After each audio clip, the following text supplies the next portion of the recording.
Monday Night Football, baby. We're here.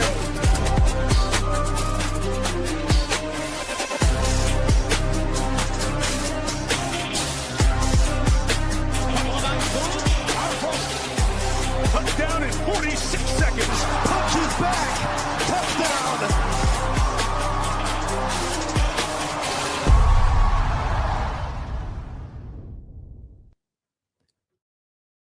Surprise, surprise. Run Pure Sports back with a UFC 329. Conor McGregor back in the UFC.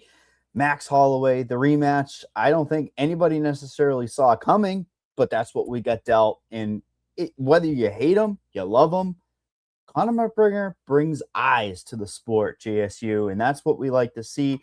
Bigger prize pools. You get a pick six boost. You get a exact outcome boost. You get a DFS boost. DraftKings is rolling it all out this week, aren't they? They're saying Conor McGregor, International Fight Week. Let's get some money. Yeah, I mean, it makes sense, right? Dana White came out yesterday, biggest gate in UFC history. It makes sense for all these companies, like, let's get the promos rolling here. And DraftKings knows what it's doing here. So they got the promos rolling. We love it, obviously, because we're going to take advantage of some of these promos and hopefully hit something big here with the pick six and everything at the end of the show. But can't wait for the Mac, baby. The Mac returns, baby. He's back.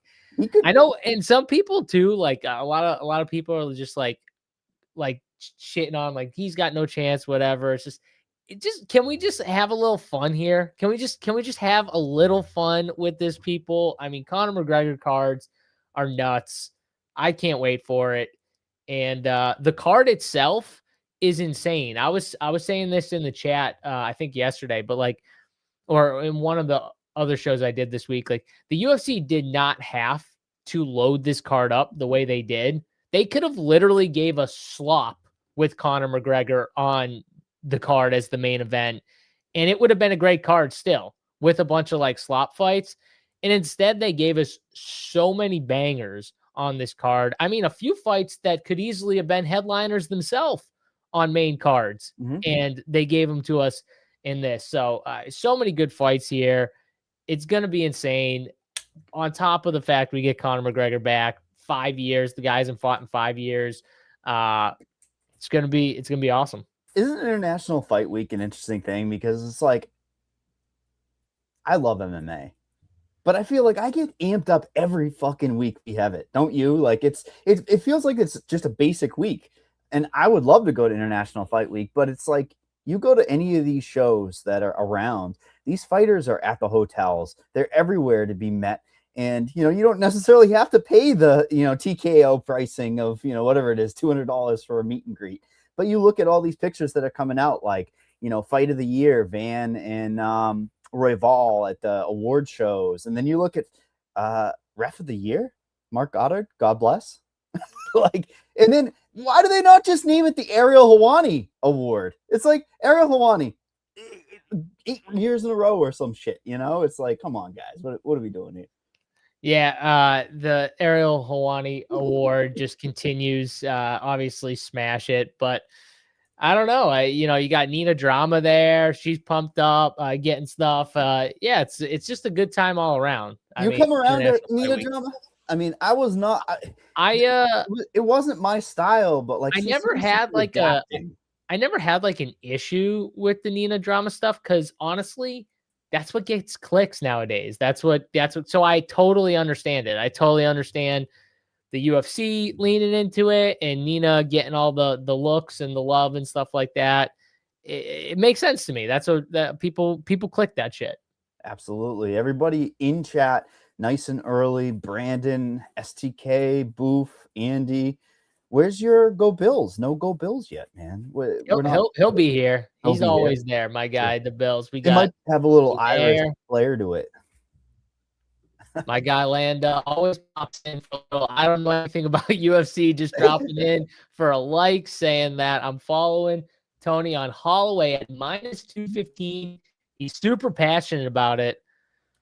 Oh boy. Well, I mean, we're going to be breaking that shit down at the last fight here, but Conor McGregor lines are never accurate. Let's just put it that way. And well, I mean, this line wasn't either. What it opened like plus 300 and it's down to 185. A lot of movement on it and up and down the card. You know, we have a fighter we like to back, Damien Penis. We love this guy.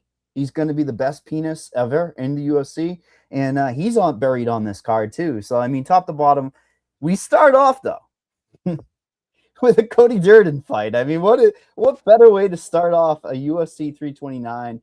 I'm sure for a pick six wise, we're going to be all over this fight because I know you and I love the boosts that we're being handed. And it seems like unders for Durden fights are a very popular thing. We have Alejandro Costa versus Cody Durden. Costa coming in late notice here as the favorite, minus 230 at DraftKings Sportsbook. Cody Durden a plus 190. I'm starting to really not like Durden for fantasy, and I'm going to tell you why. He stalls out the scoring on the other side in that first round. Every single fight, he gets his wrestling off. He gets offensively going. That kind of stalls out that scoring ability for, well, he's almost always an underdog, right, Mr. Durden? He really is an interesting case for fantasy because there's a lot of fighters on this card that, you know, oh, yeah, this guy, when he wins, is going to be 1,000,000 points. Durden's that style, and his fights really don't disappoint. It's just sometimes he stalls out for the other side. Costa has had some issues deeper in fights, and we know Durden absolutely has. I think there's going to be some sloppy fights. This is absolutely one that could, the deeper it goes, be very, very ugly. I don't know if Durden's going to get the takedowns. He might get one or two normal, like early, but have you seen that back on Costa, man? He just puts those hooks over or gets that top, pushes the head down. He's not going to get taken down. Like, he's a very physically imposing guy. If it goes to a war, I mean, flip a coin if they start striking back and forth, I think. But when it comes to the grappling side of things, I'm more worried about Durden shooting himself into something as usual. Yeah, first off, I do want to throw out there, we did add a MMA hub. People have been asking for it, and we had to deliver. My guy, Heyo, built this MMA hub, and it's friggin' awesome. Just put it on the site this morning. I just got like a quick tutorial on it from Heyo, so we're going to screen share it here a little bit. But any questions you can throw in the chat in our Discord as well. Shoot them to, me, Heyo, Tony, Stats, Rubio, whatever, and we'll try and, answer them as best we can. But this hub is absolutely elite. I'll kind of go through it as we talk through some of these fights here. But first fight of the night, you brought up Cody Durden, and I do think this is a Cody Durden throw you a bone after he filled in on short notice and ended up winning as a big dog against Hafo Filio, which I did not have. And Cody Durden looked pretty good. The one thing I'll say about Cody Durden, though, especially in his last couple fights, if you look at who he's been fighting, his last like 2 or 3 fights, a lot of grapplers, a lot of people that kind of fit into his style, right? That he can play the wrestling, grappling game with. Whether he wins or lose, like last time against Filio, he kind of won those exchanges. The time before against Tumen Dembarral, it was really close, but I thought Tumen Dembarral won those exchanges. Same with, Nascimento catching them. But like in general, those are fights that Cody Durden is going to have a definite chance here. Costa does have grappling, but I think if he just uses the grappling defensively and keeps this thing on the feet, he's going to, or he should have the edge on the feet here. So I know Cody Durden played, spoiler alert, last time out, but I do think Costa is the right lean and the right side for a pick. From a DFS perspective, though, I don't know if we're going to get the high volume takedowns from Cody Durden. I kind of agree with the stalling of scoring in this one and Costa being a tougher spot, just because I do think he's going to be more defensively, sound and first with slowing the takedowns down and staying at space. Hopefully he doesn't play the jiu-jitsu game here because I know he does have it, but I do think he has the bigger edge on the feet. So I do think this fight kind of busts for DFS. And from that standpoint, even though I think Costa is the right side, and I know he's been scoring well in DFS, I think I'm going to lean that Cody Durden survives long enough to make it interesting to where Costa doesn't score enough to get there at 9,100, Mike. I'm going to buck a little bit because of ownership. 15% is what I have for Costa, and I think it's going to be pretty much both pretty low owned for both of these guys. That's why I think it's easy to go over, but it also shows what we both said. If this fight is competitive in nature, that means that the fantasy score is going to be pretty much lower on this fight. I just think that Costa at 9,100 is a great pivot off of guys. Like, I mean, Holloway is an absolute monster, but you look at Costa, this guy has never, in his wins, scored under 105 points or 102 points. I mean, this guy is constantly throwing, constantly getting the sneaky scoring ability, and his knockdown rate is elite. And especially for a flyweight division, right? Like, we always go to those heavier weight classes, but having a knockdown rate of every single win, he's getting knockdowns. And I mean, Cody Durden, he can get knocked down 2 or 3 times in a fight sometimes. Oh, yeah. So I do think that it's a sneaky fight due to ownership, right? Ultimately, I am very, very worried about that stalling out in that first round, because once it hits the second round, the scoring should be a little bit lower. But so what does a second round get you in a win here? And that's one thing you can actually use the hub for. Yeah. If you like Costa, and I'll just give you a little glimpse into the hub real quick.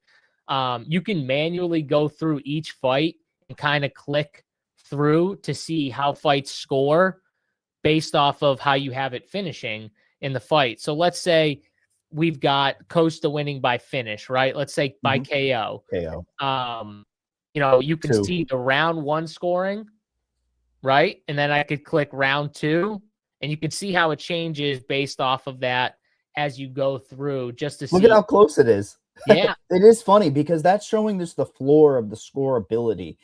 Problem is, right, you and I both know that the computer is probably going off that knockdown rate. Yes. The knockdown rate is carrying 10 points per knockdown. That equity is a little bit more narrow than it might appear. Problem, they also know Cody Durden is very prone to getting knocked down. The computer knows it. Yeah, exactly. It's calculating the UFC stats in the background that's saying he's getting knocked down at a high rate in his fights. Right.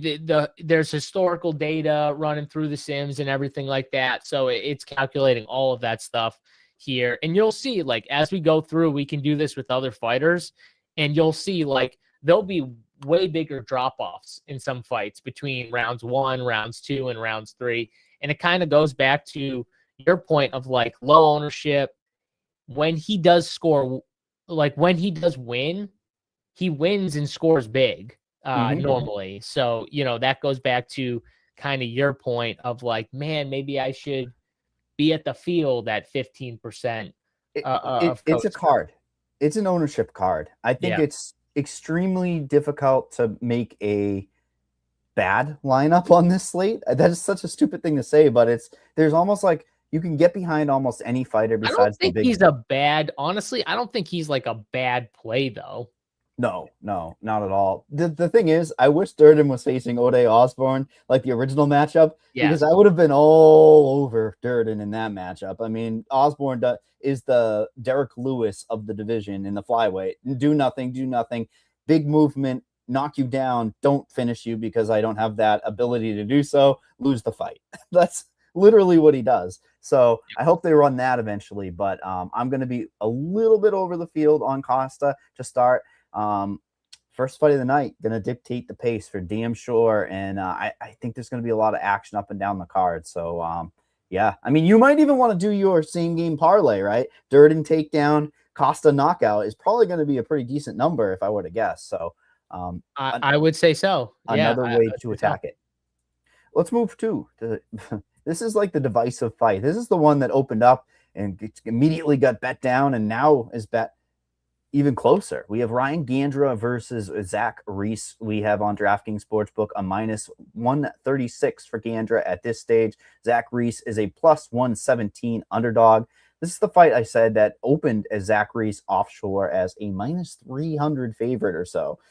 All the money comes down on Gandra, basically makes Gandra like a minus 250. And the buyback has occurred on Zach Reese. Do you think this is just a case of Zach Reese being durable? People are like, why am I investing so much in a Gandra that's just probably relying on a first round, maybe 7.5 minutes to get this thing done?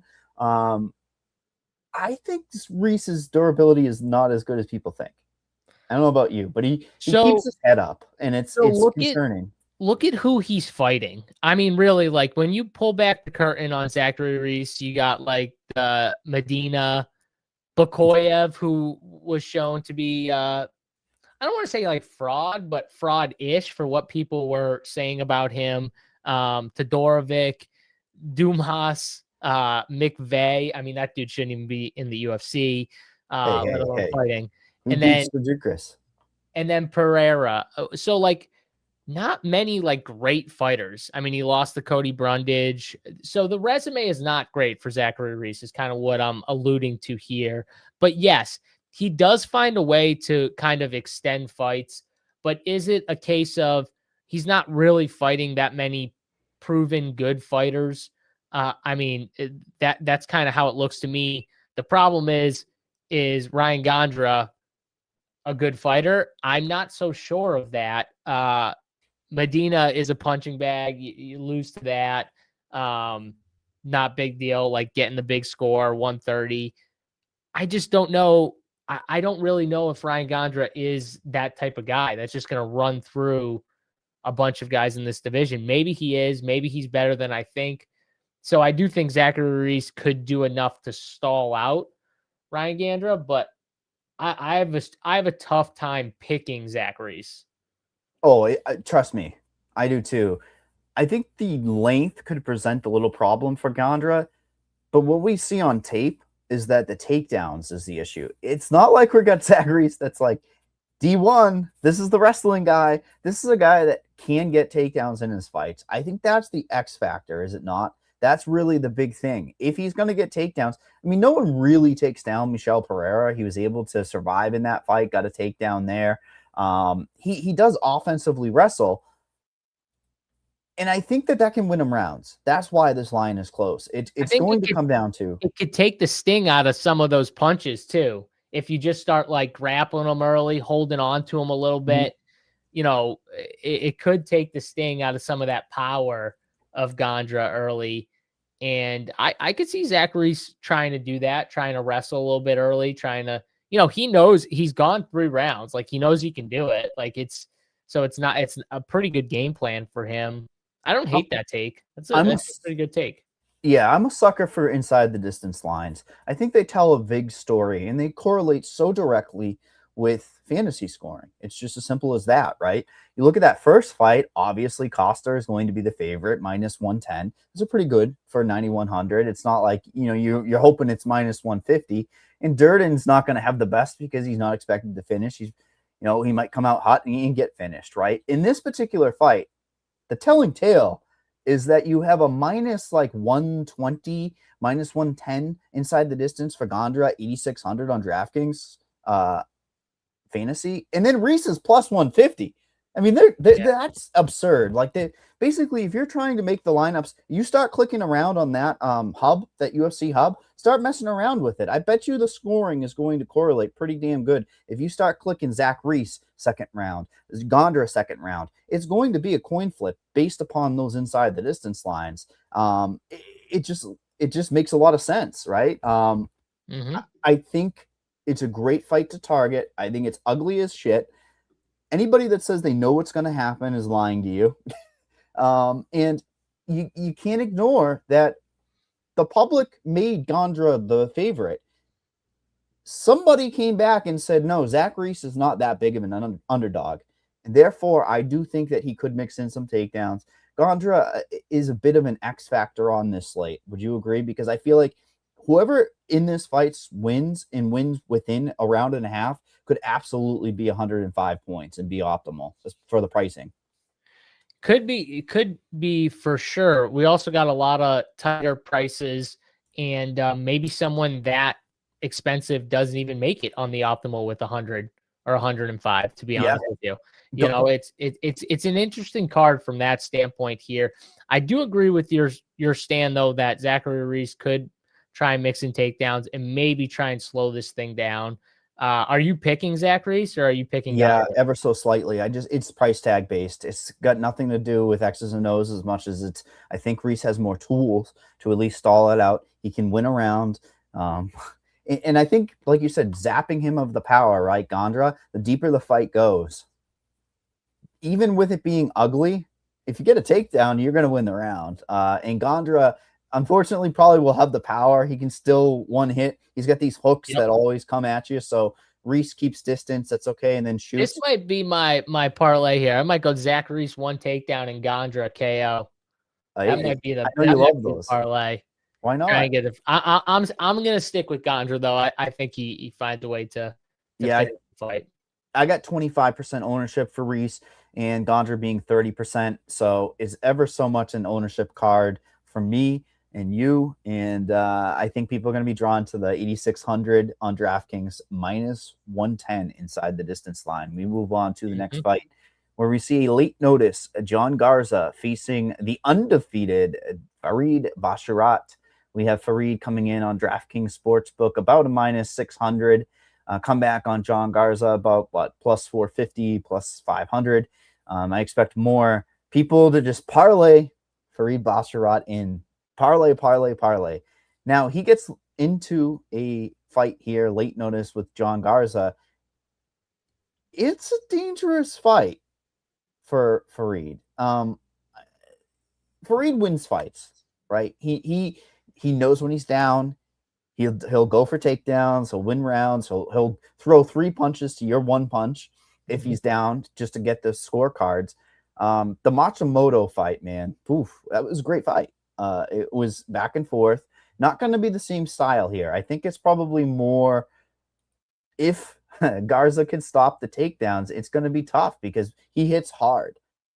It's way too soon for this kid. I mean, John Garza, we're going to talk about him in the future, I bet, when he gets his next fight. And I think we're going to say him by knockout in that next fight. But if you really want a flyer, I mean, how crazy is the Garza knockout number? It can't be that good, right?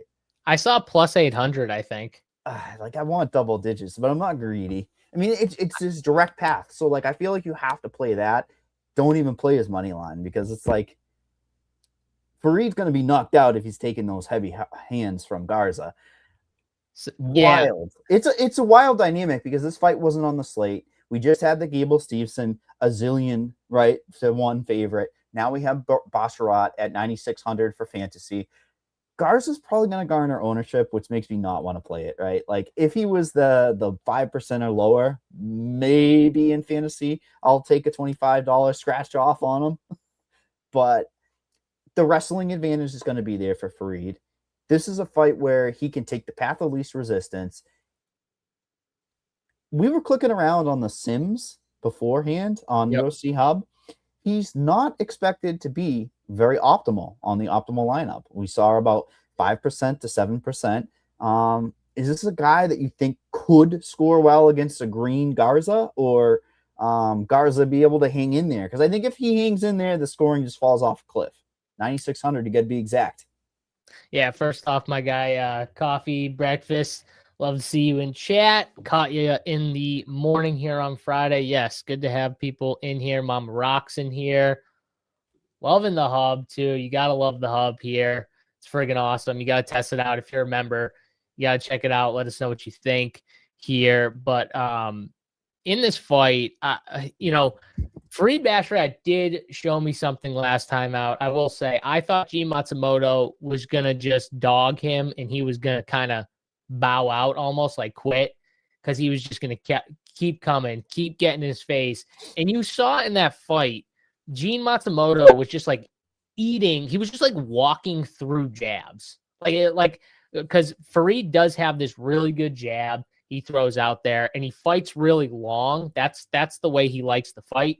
He likes to, not be in danger. But against someone like Gene, he's just going to keep going to where you're going to take some shots, like no matter what, even if you're connecting. And you saw it, like Gene got cut open early, didn't phase him. He kept moving forward. He kept trying to get through that jab and make some stuff happen. And he did. He gave, almost as good as he got.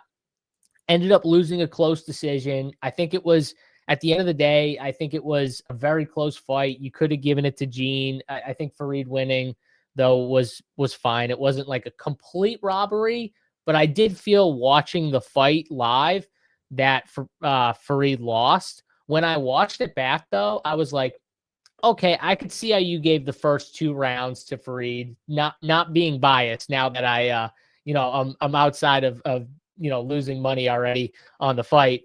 I won't be biased anymore. So I could see how that fight could go the other way. The one thing I'll say about Garza, and I see some people in here like Farid by sub, Garza sucks. Farid is not that type of fighter. He's not an aggressive style fighter. When he was fighting Gene in the beginning, the commentators, I think it was Bisbing, but I can't remember. They're like, whoa, I can't believe the aggression. And I'm like, the aggression? Well, yeah, Gene Matsumoto isn't moving backwards at all. He's moving forward. Like, he has no choice. Farid has to fight. I think Garza is going to fight similar to Gene. I think he has no choice. That's his style. He's a pressure boxer. He's got that high guard. He comes forward. He's got really nice combination. I think his hands are very good. I agree with you.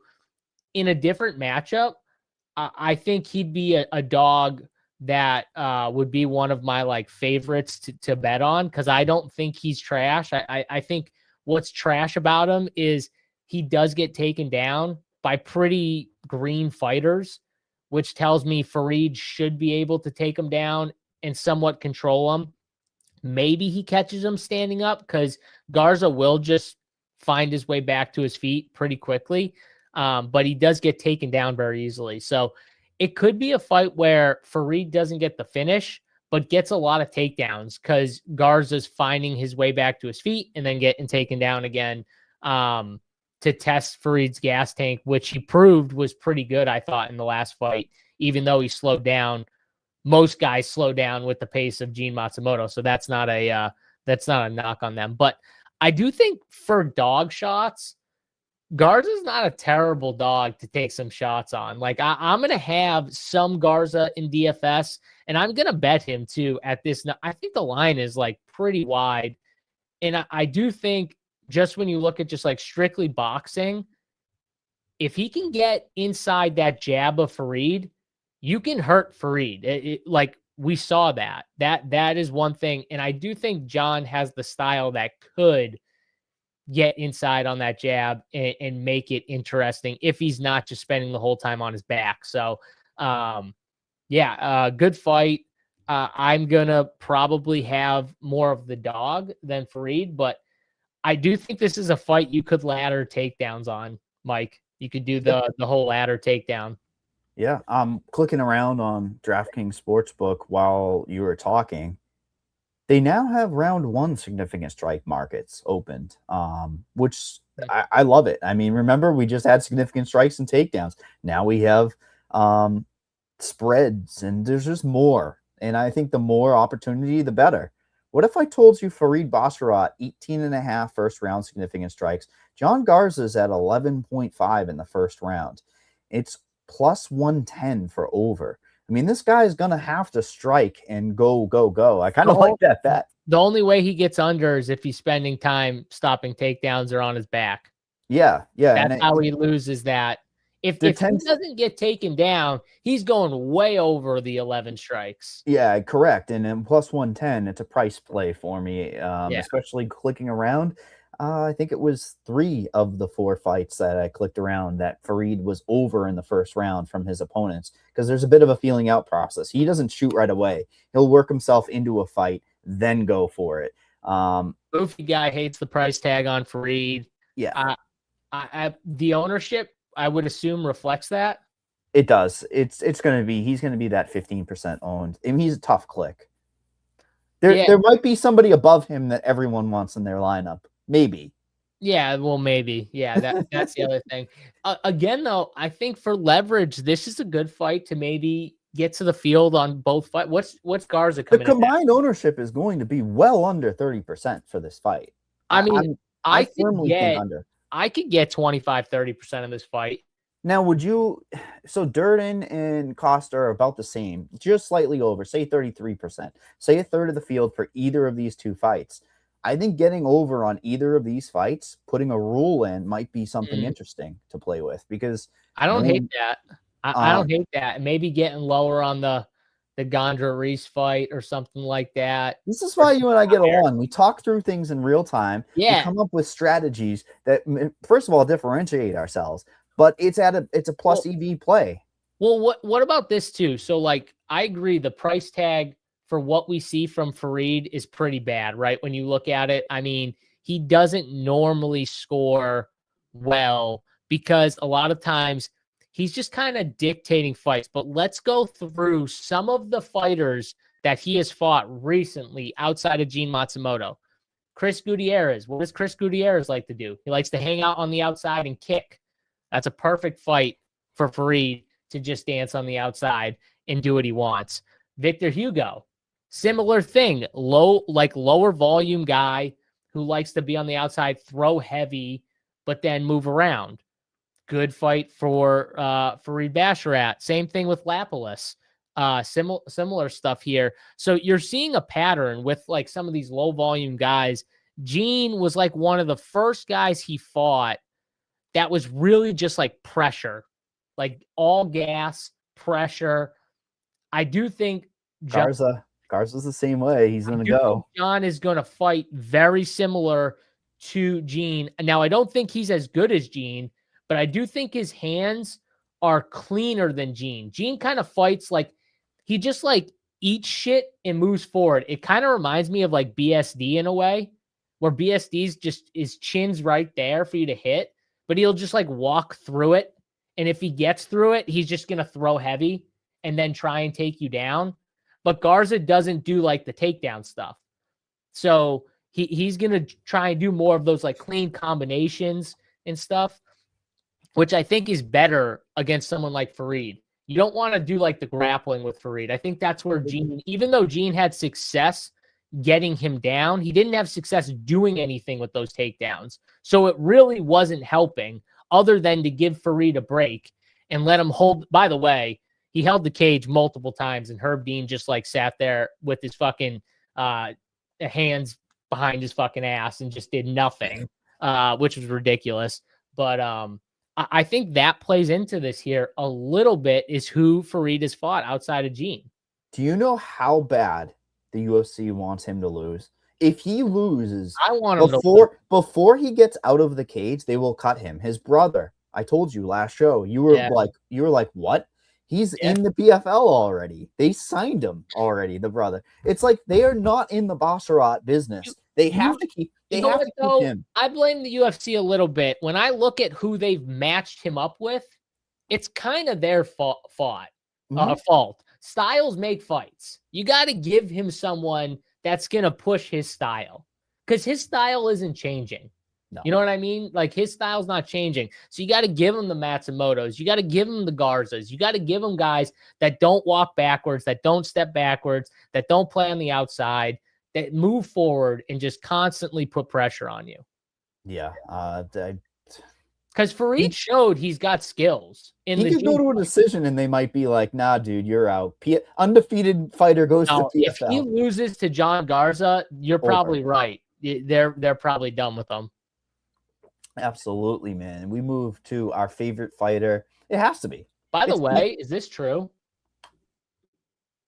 Yeah. Garza round 1 KO, TKO is the most must bet in the next fight. Absolutely. I agree with Coffee. Man, I said that to start it. He's going to be somebody we're going to be betting on in future fights for damn sure. 100%. And the bounce back fight is usually the best one too. They're gonna throw him a bone regardless after putting him up against Farid. He would have been a minus 500 on the Contender Series had he gone there, which he very, very, very 100%. So he's not like the top tier prospect that everyone is looking at. He's one of those sneaky, young looking kids that's just going to grow and develop in the UFC. I don't know about you though. When I watched him, I was like, I can see where people could like nitpick the holes that he has, but like when I watch him, I'm like, this is the exact fighter the UFC wants. Yes, This it is is. the style of fighter that the UFC wants to have in fights. Like he fits perfect. He's a guy that they want to win. Honestly, they would love it if he smokes Farid. They would love that. And all week when the pricing came out, I'm looking at this and I'm like, I'm very interested to see where they put Garza. Is it going to be 9,500? But there's this $200 gap. And I think the money is so valuable on this slate. Dare I say it makes Garza more playable at 6,600? I mean, he could. Well, it does with Steveson. Yeah. I mean, it's not, I'm not going to say Allison, but like, it seems like one of those slates where a Garza type of mold, God forbid it wasn't Gable Steveson, whoever the other underdog was, could be the key to the slate. That's why I think, you try to sniff these things out. I think I did it with the Valentina and Alexa Grasso, right? I was like, Grasso, Yep. huge underdog. This is one of those situations where I'm thinking, yeah, that's a Garza type of slate. So we move to our favorite fighter. It's penis time, everybody. We have Damien Penis versus Cesar Almeida. Minus 258 for the big penis. Cesar Almeida, a plus 210. Penis hits hard. He impacts you very, very hard. The jokes just write themselves. Like, all jokes aside, I think you have two kickboxers that hit. I'm not even going to joke. Jokes at the end. Literally, I was just about to say, shout out to Mrs. Brown. She never misses our show. She's always watching. And I apologize for your son and his absolute potty mouth. Just absolutely ridiculous right now. I'm sorry that I like the powerful penis. Okay. He hits so hard. He's going against an old man. I'm slightly kidding here. And Cesar Almeida, 38 years old. You've got a 14-year-old difference here. This is the UFC giving a legit test to penis because, you know why? It's kickboxing. Cesar Almeida is back in his day, slowing down a little, was an elite kickboxer. So they're saying if you can get past the same style matchup of two kickboxing, he absolutely can knock out Almeida. But doesn't Almeida have a chance here? I mean, I'm a big guy on penis. You and I, big penis guys. It's just like the speed, the power is there for penis. And I understand that Almeida could school him. If this thing ends up being kickboxing at distance, do not be surprised if he loses and gets lulled into a kickboxing match. Yeah, I mean, the key for him is do not do that. You know what I mean? This dude is a seasoned kickboxing vet. He's been in there against some of the best. That would be a mistake for him to just, play that game with someone like Cesar Almeida, who is tough, who has fought pretty good competition, and taken some shots against some, big, strong competition here. So, I do think Damien Penis does win. I don't think he plays that game. I think he comes forward. You got to get out of that kickboxing range. And, he throws straight. He's accurate. Got a ton of power. He's super athletic. He's still too, really raw. Like, he's still got a lot of growing to do in his game. But I think it just shows the trust they have in him to put him second fight, to just throw him up against someone like a vet like Almeida. I really like Damien Penis here in this spot. And I do think he's someone that has a potential to be a future champ, though, depending on, how things roll. But I do think he has that in him here. So we'll see if I'm wrong, but 8,900 feels pretty good. Start clicking around for Mr. Penis and Almeida in the UFC hub, because you're going to see Penis be optimal at a high rate. It's the knockout, it's the pace, it's the age, it's the significant strikes. You really want a quick win, right? Or you're going to want such a deep first round finish. Look at that round one finish. No. Don't walk on my joke. That he just penetrates the scoring deep into that first round. That he gets so many significant strikes that it blows it out. Like, you want like a 4.5 minute finish for him. or a quick win. I don't think he's, that middle ground is a little worrisome. But look at Almeida, man. I mean, Almeida is probably going to be one of the lower owned guys. He's a bottom 3. I think he's a firm bottom 3 owned guy on this slate. How can you not just say, I need to have some of him because of that same theme I talked to you about? I feel like an underdog is going to upset on this card. I can't necessarily pinpoint it. It's Garza for me, really, is what I'm looking at. But like, if it's going to be in Almeida, the amount of leverage is going to be absurd on this slate. What do you think he's going to be owned? Because I have him under 10%. I have him closer to 7.5%. And with Penis being like well over a third of the field, you'd be absolutely silly if you were playing, 10, 20 lineups to not at least get one of Almeida, and due to the fact that the amount of leverage is absurd. You're not going to get this leverage any other slate. Yeah, and I see some people like mainly a striking match. Cesar Almeida's got the vet savvy. He's been in there against the tougher competition. 100% agree. I do think, though, like with his style, the way he wins is to try and keep it a kickboxing match and lengthen the fight. You know what I mean? Like to where Penis has 5.5 inches reach advantage. Yeah, but he's gonna use kicks. Cesar. He's gonna use kicks to do that. He's not gonna come because, like you said, Penis has that reach advantage. He's gonna use a lot of kicks. He can do a lot with 5.5 inches. That's what I'm just saying. Like it's true. He's got a reach advantage. He's gonna use it. And if there's gonna be takedowns, sneaky takedown spot for Penis here. Almeida, no, he's not doing that. No. I'm saying if there needs to go there, if there's a takedown, if there's a takedown in this fight, I'm going to be worried for whoever's shooting that takedown. No, but you still have to say that it leans Penis for takedowns. It's like I guess, but I'm going to be worried if he's shooting takedowns. That's all I'm saying. Yeah, man. Remember, some people, not me, we're so high on Penis, but we're like, Wes Soltz, that actually aged pretty well. Wes is making wins out in China, Shanghai, or whatever last time. Remember? Do you remember Wes's last fight? That was the sloppiest, grossest fight I ever had to watch here. Look at Cesar though by decision here. I mean, is it absurd? What is it, like plus 700? I mean, at that point, I'm probably just taking the split decision. Yeah, I kind of think that's how he would win if I was on the Cesar train. But I get it. I get having some of him in DFS. I'm just going to stay biased and stay to my true, which is Damien Penis has a chance to really just fuck this whole division up and possibly get a title point.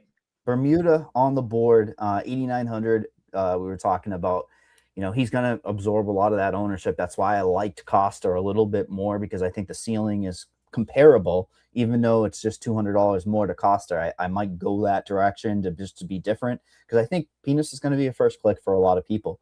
We move on to the next fight. Sorry, guys. Penis jokes are over. We go from Penis jokes to... People don't know, by the way, when you're talking about Penis and when you're talking about his actual reach advantage, by the way.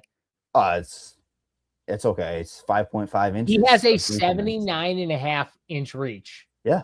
That's a long reach advantage. I mean, yeah. No, I don't know if people, I think some people were a little confused what you were talking about. 5.5 inches. You know what I mean? You said you can do a lot with 5.5 inches, and I thought you were just no. Jab. Jab. Throw that jab, man. And we go. He does from have a 5.5-inch reach, though, for people wondering. It is a 79.5-inch reach, which is just. I like how the HR in you is coming out right now. It's just I just had to clarify that for anyone who was confused, because when you were talking, it was kind of funny. You were like, you can do a lot of damage with that 5.5 inches.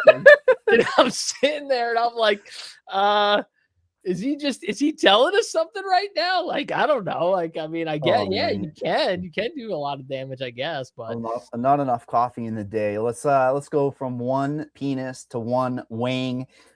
I'm gonna have the Wang Penis parlay, and it's they're back-to-back fights. We have Wayne Kong versus Tracy Cortez. Weighing as the -112 favorite on DraftKings Sportsbook. Tracy Cortez a -108. Money coming in on her through the week, making it essentially a coin flip fight. Is this a binary fight? I think the deeper. I feel like this is one of the easiest breakdowns on the card. And that's what I was going to say. You can making it binary. Yeah, you can tell me if I'm wrong, but I think it's the wrestling of Tracy Cortez against the wrestling takedown defense and striking of Kong Wang. Mm-hmm. Or Wayne Kong, however you want to say it. If she shows good takedown defense again, I do think she has a chance to finish Tracy Cortez on the feet, which the +500 number does seem interesting if you think that she can stop the takedowns. If you think Tracy comes in and just kind of bullies her, which I think's got to be kind of the game plan, right? Tracy Cortez going to look a little bigger. She's not going to be faster, obviously. Kong Wang is going to be faster on the feet. So I think she's got to be able to close the distance. She does have a little better striking to put in front of the takedowns. I think that is something to note, Mike, from the last fight with Mora to this fight. I think her striking is a little better than Mora's. So she, it's going to be a little easier for her to put that in front of some of these takedowns that she's going to put out there. And we've seen Kong Wang when she gets to the ground, like taking her down, I think is tough because, her hands are low. She's kind of waiting for the takedown and stuff like that. But if you can get her down, I do think Tracy Cortez could have some success, kind of like wrestle fucking her to a decision here. So it just kind of depends how you see this fight going. You know what I mean? I don't know how you see this fight going. I think Tracy does have a chance for the wrestle advantage, which makes her very interesting in DFS. I don't know about you, but is this one of those fights where you like both sides? Through the week, I was thinking both sides, and I was kind of at the end of this thing thinking the same thing you did, is that if these takedowns are stopped, which Wing is not good when she's on her back. It's just true. It's like she just doesn't look good at all. The ownership is going to be like 20% in this fight. Nobody wants to play this fight. How many slates do we go into where we talk about mid-range? I love my mid-range, but it's telling. I think that it's one of those spots that's more like the Durden. Maybe there's some stallability in scoring because I have Kong at like 15%, and I think Tracy's going to be more owned than 5, but probably closer to 8 to 10. I mean, and the win equity you can't ignore on this slate. It's basically a coin flip fight for you're getting a winner at 8,200 or 8K in the ceiling. I think that's what you need to go into playing. When you're building lineups, don't just build them without some thought, right? If you're building a Tracy, you're saying in her ceiling wins, she's going to score 105 points. And she's not really the most historical best scoring because she doesn't have that killer grounded pound scoring in a round 1 finish. Yeah, and Wayne Khan's that type of fighter. I mean, it's probably going to be a round 2, right? Like Wayne doesn't get mollywopped, but it's a really good fight. It's actually one of the better fights on the slate, and I think it's too competitive for scoring. That's why I don't love it. And at the same side of the coin, how can you not ignore the low ownership here at somebody winning? And it could be one of those fights too where early, and this is how scoring kind of stalls, right? Early, Wayne Kong is worried about the takedown, so there's less volume, and Tracy's kind of got her, but up against the fence, and she's trying to work her to the ground, and Wayne Kong's just like defensively sound, trying to get out of there, not trying to play that game, and we kind of lose like a full round due to that type of stalling. And then we get a fight and then it's a decision fight on top of it. So I think that's easily how this fight could bust, and maybe why, like you said, it's more of a competitive fight. And normally the competitive female fights don't score very well. Although I will say the volume of striking is going to be there for this fight. I think that if you look at Wayne Kong's significant strikes have been gone up fight after fight after fight because she's going deeper into fights. Yeah, but she's not fighting someone at the level of Tracy Cortez. Look at her fights.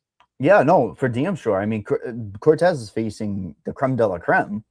Yeah, Araujo's out of the UFC now. And her loss are like top tier girls. Yeah, I mean, she's never really, only once gotten over 100 significant strikes, Tracy. So if she's lulled into that type of fight, you got to lean, obviously, weighing. You and I are even split on this. I'm a hair. I'm like minus 135. I'm going Tracy. Okay, I wish I had a drinking, bet here for you, because I would take minus 135 up to for Kong. I just think that it's there, and her takedown defense is 84% in the UFC over 1, 2, 3, 4, 5, but 6 fights or so. Though not a good look getting taken down by Mora. Now say who she's fought. I want to hear who she's fought. Eduardo Mora, Ariana Silva. Where's Silva at right now? A PFL retirement, maybe. Where's Brazil at? We're in Brazil, the GOAT. Stop that! Don't you dare talk shit about Bruna. Where's my girl Gabby Fernandez at right now? Woo, Gabby! You got knocked out. Remember last time? So it's what a shit show. The whole division is, but I'm just saying. Look at who she's fought, and then look at who Tracy's fought. I know she's got really good striking. I understand it, but I don't know. I think she hasn't fought someone at the level of Tracy. I'm gonna go Tracy. Yeah, we're nearing an hour in, and we're just on like the 4th fight or something like that. That just shows how passionate we are. I love that fight though from a fan standpoint, just because I think it could go both ways. That makes it interesting. For fantasy, there's a lot of question marks. Play around with the UFC hub on Run Pure Sports. That's why it's there. You play around, you see what you want to do, and stats sometimes tell the whole entire story. We move on to the next fight of the night, where we see Luke Riley versus Kai Kamaka. We have Luke Riley on DraftKings Sportsbook as a minus 260 favorite-ish around. Come back on Kamaka, a plus 215 range. Is this just hard-hitting prospect versus durable Hawaiian with a generalist and everywhere? It really does seem like Kai Kamaka could make this thing a fight. It's going to be on him to win a round or two, clearly, because Luke seems to squeak out these wins. This might be a tougher fight for Luke than it needs to be, because he might win with some harder strikes. But if you've got Kamaka just pushing that pace in front of you, even getting hit by these strikes, he might be doubling them up on strikes. I actually think there's a world where Kamaka outstrikes him a bit, but the power shots coming from Luke are going to be the eye catchers, right? And we don't like that when our fate's in the judge's hands. Not good. This is more of a bet than it is a fantasy fight, right? Like 1,000,000%. This is a who's more game type of fight. When you see Luke Riley and Kai Kamaka, you're like, okay, these guys are probably going to slug it out. This is going to be like who's tougher. And like you said, both these guys seem pretty tough. I mean, the Kai Kamaka fight against Dakota Hope hit him with some big shots early. Hope came out. Hope's not like the clean striker like Luke Riley is, so I don't want to make it sound like that.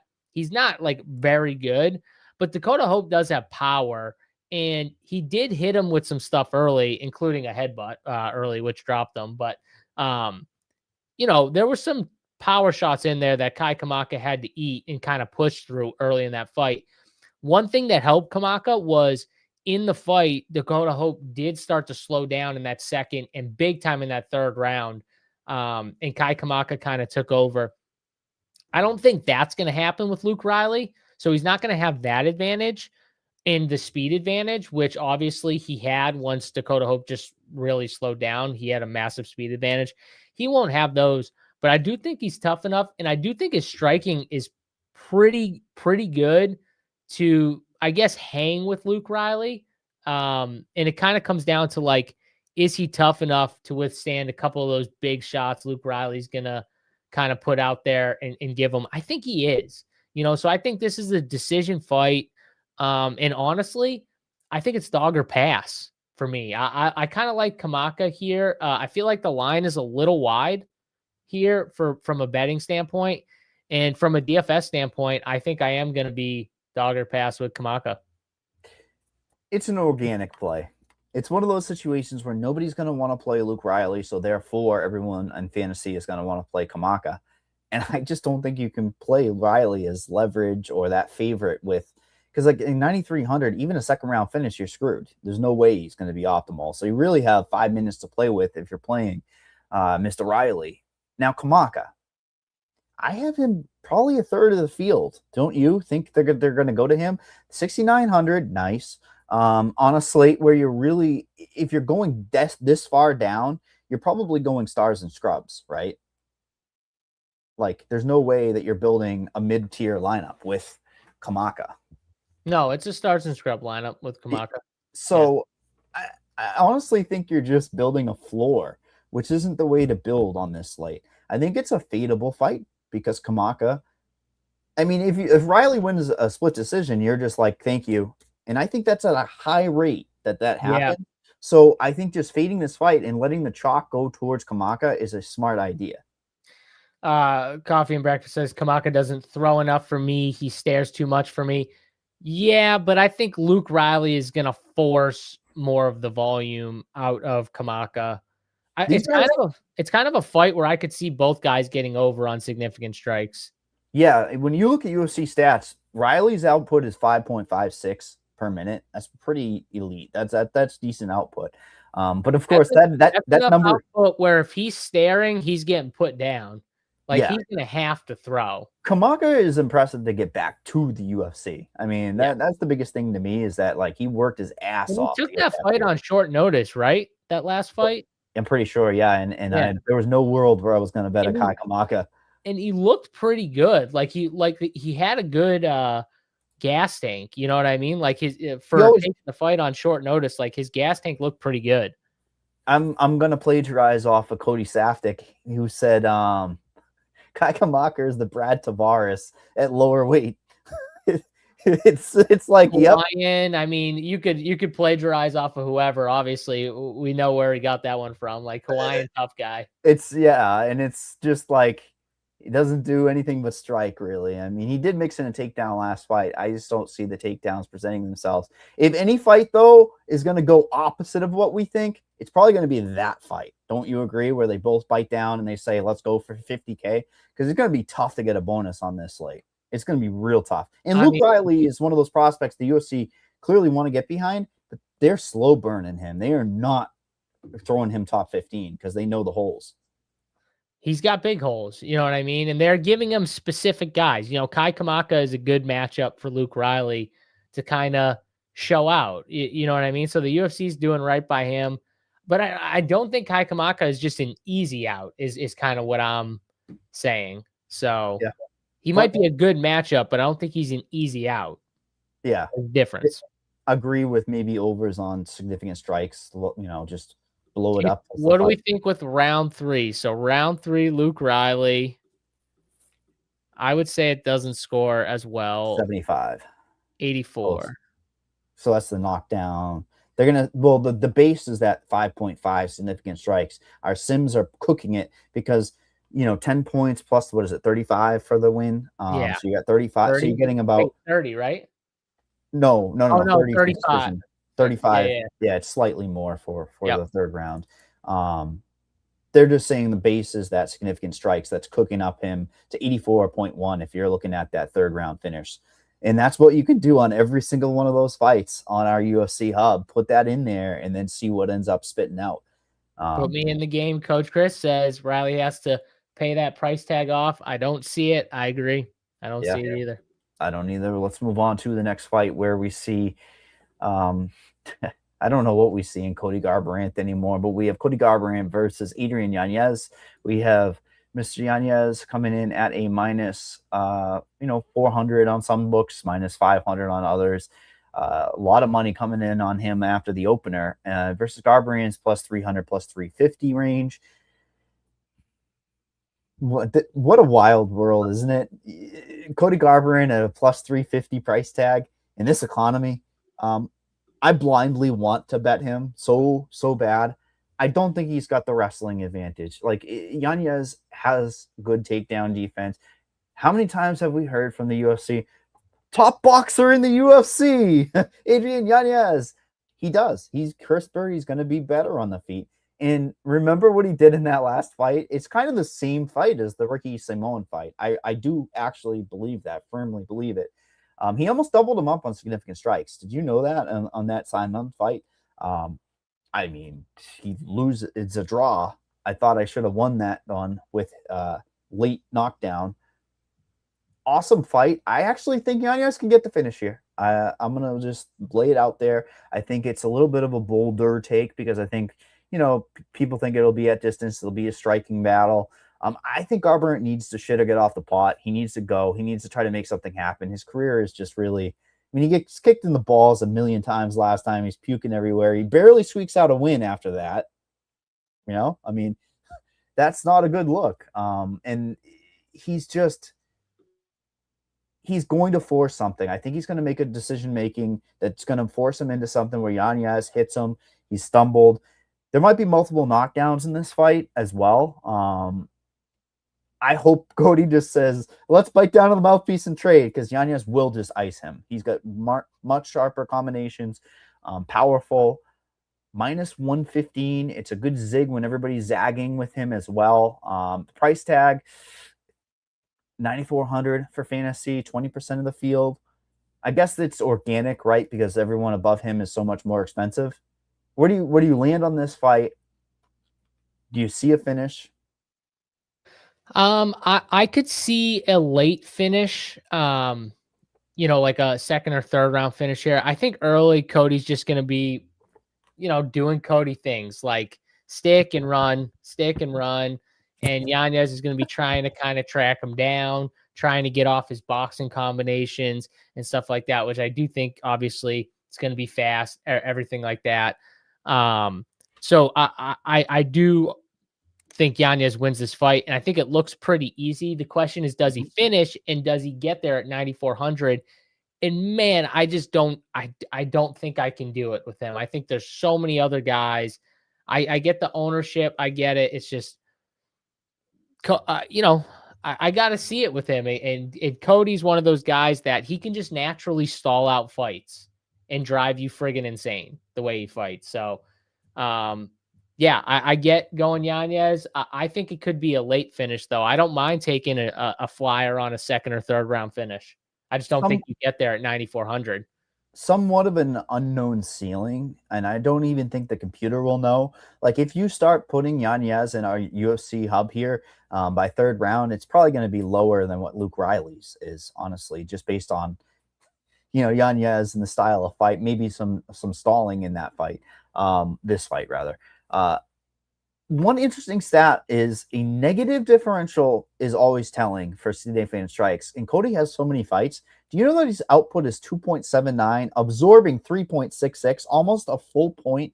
A full point of getting hit. It's not a good look. And that's telling that he should be on his way out of the UFC eventually. Yanez is a guy who looked like himself was probably on the way out at one point. I think the last fight really saved him and saved his direction of his career. They gave him this opportunity, I think, to shine. I think they know that he probably should have won the last fight. Cody Garbrandt, former champ, he can kind of get some rub if Yanez gets a nice win here. Like you said, he could make it easy.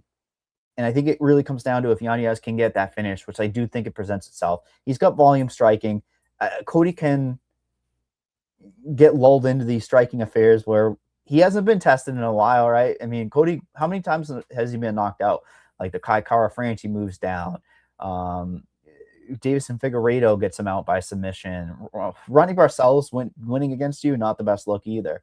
And Long Zhao, he doubled him up on significant strikes, Long Zhao. So, yeah, definitely an interesting fight. So it's saying 93.5. So it backs me up on our UFC hub that Yanez an interesting floor type play, right? Yeah, floor type play for sure. I don't know about the ceiling, but you're buying into the unknown. If there's multiple knockdowns, it's going to be a good situation for you. If there's one knockdown in Move Fighter from Dreesen Herzog, you're even more excited. Those are the X factors. That's definitely the X factor right there. You need that. You're going to need volume too, not just the knockdown. That's why I like the third round finish could be goated if he can get a bunch of volume, maybe a knockdown or two, and then a finish. Like, that's how you get there with someone like Yanez, who's not going to give you any like wrestling or anything like that. No. But Cody might try to shoot, which is just going to get him hit. Higher floors for significant strikes. I've been waiting to just like intro this fight all slate long. John Jones Jr. Gable Steveson versus Alisa, Allison. Jesus Christ, I didn't even know that name was going to be that difficult. But Mr. Gable Steveson going to be the biggest favorite in UFC history. DraftKings Sportsbook has it as an 18-1 favorite, minus 1,800 at this stage. Allison a plus 1,000, so 10-1. I mean, there are some sports books that are not essentially not taking action, but they're hanging like that number when a fighter basically has already won a fight in a live market and it's minus 1,000,000,000, and you're like, if I place $1, I get $1 back. They're basically saying that already. This is already happened. This fight.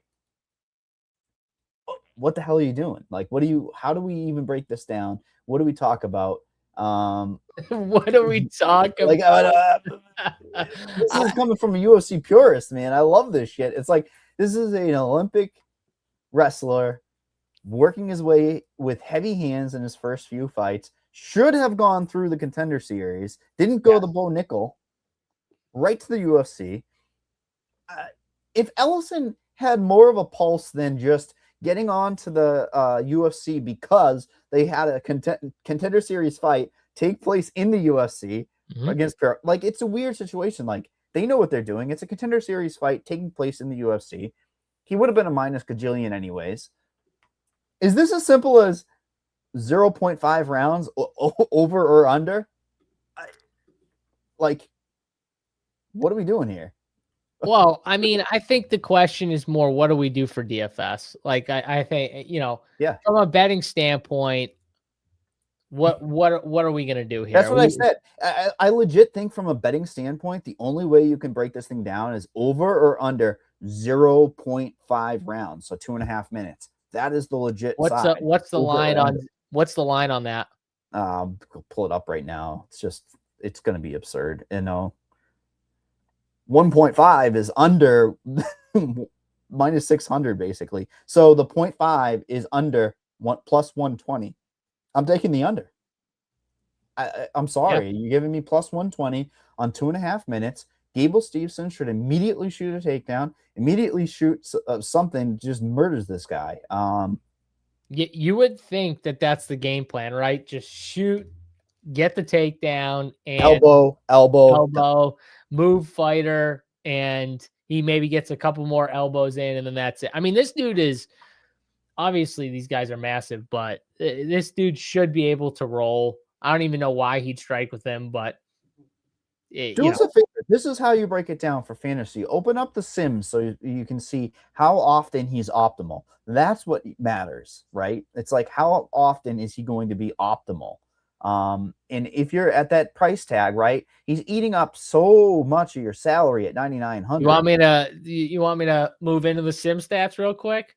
I'm just curious how his optimal rate. It's up to you. So here it is, 40%. So you're saying 60%. So if you're fading him with our stims that are in there at the moment, you're going to fade him, and 60% of the time he's not going to be optimal. Like, that's what you're hoping, right? Yep. It's basically flip a coin. It's really, and I think the smaller field tournaments, right? Single entry, 3 max, maybe.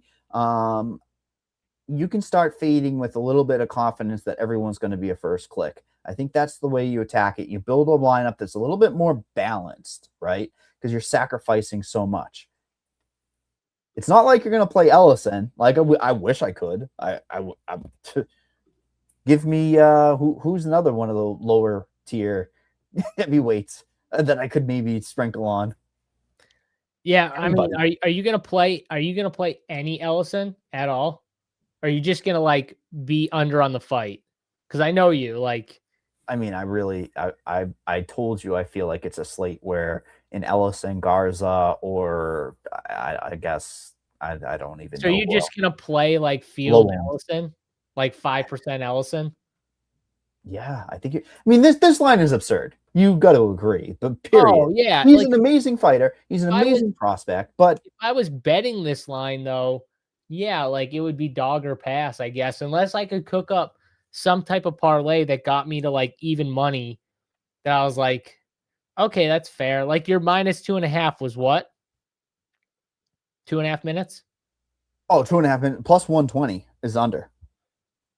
Yeah, so if I could do like if I could lengthen that to like 3.5 and maybe get a takedown in there and get to like plus 100 or something like that. I don't think that's crazy. Yeah, there's no world where this guy is going to go in there and say, I want to get rounds under my belt. That would be the stupidest shit ever. This is a John Jones student, essentially, right? Like John Jones took him under his wing and he's like, yeah, I'm going to make you a champion, essentially. And biggest favorite, regional shows don't even have these big as of a favorites. Legit. Like minus 1,800. That's not the biggest favorite we've ever seen, but it's getting up there. I have to pull up pick 6 for just to see his projected fantasy points. 108.5. They're almost trying to cover the quick win. They are. Yeah, they are. They're pretty much saying like as long as he doesn't get the quick win and he doesn't get like a bunch of takedowns early and then somehow get a finish, like he's not covering this. That's kind of what they're saying. Yeah, you know what's also funny is his takedown line is 0.5 on DraftKings Sportsbook, minus 200. Talk about a parlay piece. Jesus. I mean, that's what I'm saying, though. So you can go. But they see all these knockouts on his record. That's man, they don't have in the SGP, they don't have like the takedown line yet. Because I wanted to see what would like first round plus a takedown be if we could get like minus 110. They will have that eventually, but you know how privy they are to everything? It's like plus 300 or so, plus 250 by submission for Gable. That's how they know. Like typically they're just going to lean so heavy towards the knockout. It would be like minus 800. It's only minus 300. So they know the different ways. Yeah, I mean, we love this guy. I mean, I bet him to be a fucking UFC champion. I you know what I'm probably going to do after this show? I'm going to go right to the UFC futures, and I'm going to bet him to be champion in 2027, which we should do a show here in the next few weeks, to see, because those lines are out and they're brewing. Yes, that is a blessing. I mean, that's wild. And friggin' Peroshik took him down. Peroshik is a brawler. He's going down. He's going down for sure. Shout out to my guy, Lone Wolf DFS. Just want to tell you guys, this is my favorite MMA show. Love you guys. Appreciate you. We love you, my man. Hit the like button too if you guys love this show, like Lone Wolf DFS, or just like it. You hate us? Like to hate watch it. I mean, either way, thumbs up. If you like to hate watch it, you should still be hitting the like button because you enjoy hate watching it. So wherever you're at, if you're watching here on Friday morning, hit that thumbs up here, subscribe to the channel, all types of free shows all throughout the day. So make sure you guys subscribe for more of the free stuff we got going on. I mean, I think that's it with this fight. I mean, Steveson. What are we supposed to do? That's what I said. I think with this fight, though, you either jam it or you go like under on it and just hope it busts. Yeah, I mean, well, it ain't gonna fucking bust, but it's not gonna bust. I just think the problem is, I think there's a couple fights in here that don't bust. Yeah, and that's the problem with this card is you're like limiting yourself because there's so many good fights on this card. There's gonna be, I'll bet you this, Mike. There's gonna be a fight or two that like scores really well that doesn't hit the optimal just because there's so many good fights with good pricing. Yeah. If you're playing Gable, how do you get different? Just to finish this, put the cherry on top and move over. Is it like 4 underdogs? I'm legit trying to think of how you get different. If I'm playing Gable, remember a couple of those fights early we were talking about where they were going to be low owned, like 25% ownership total.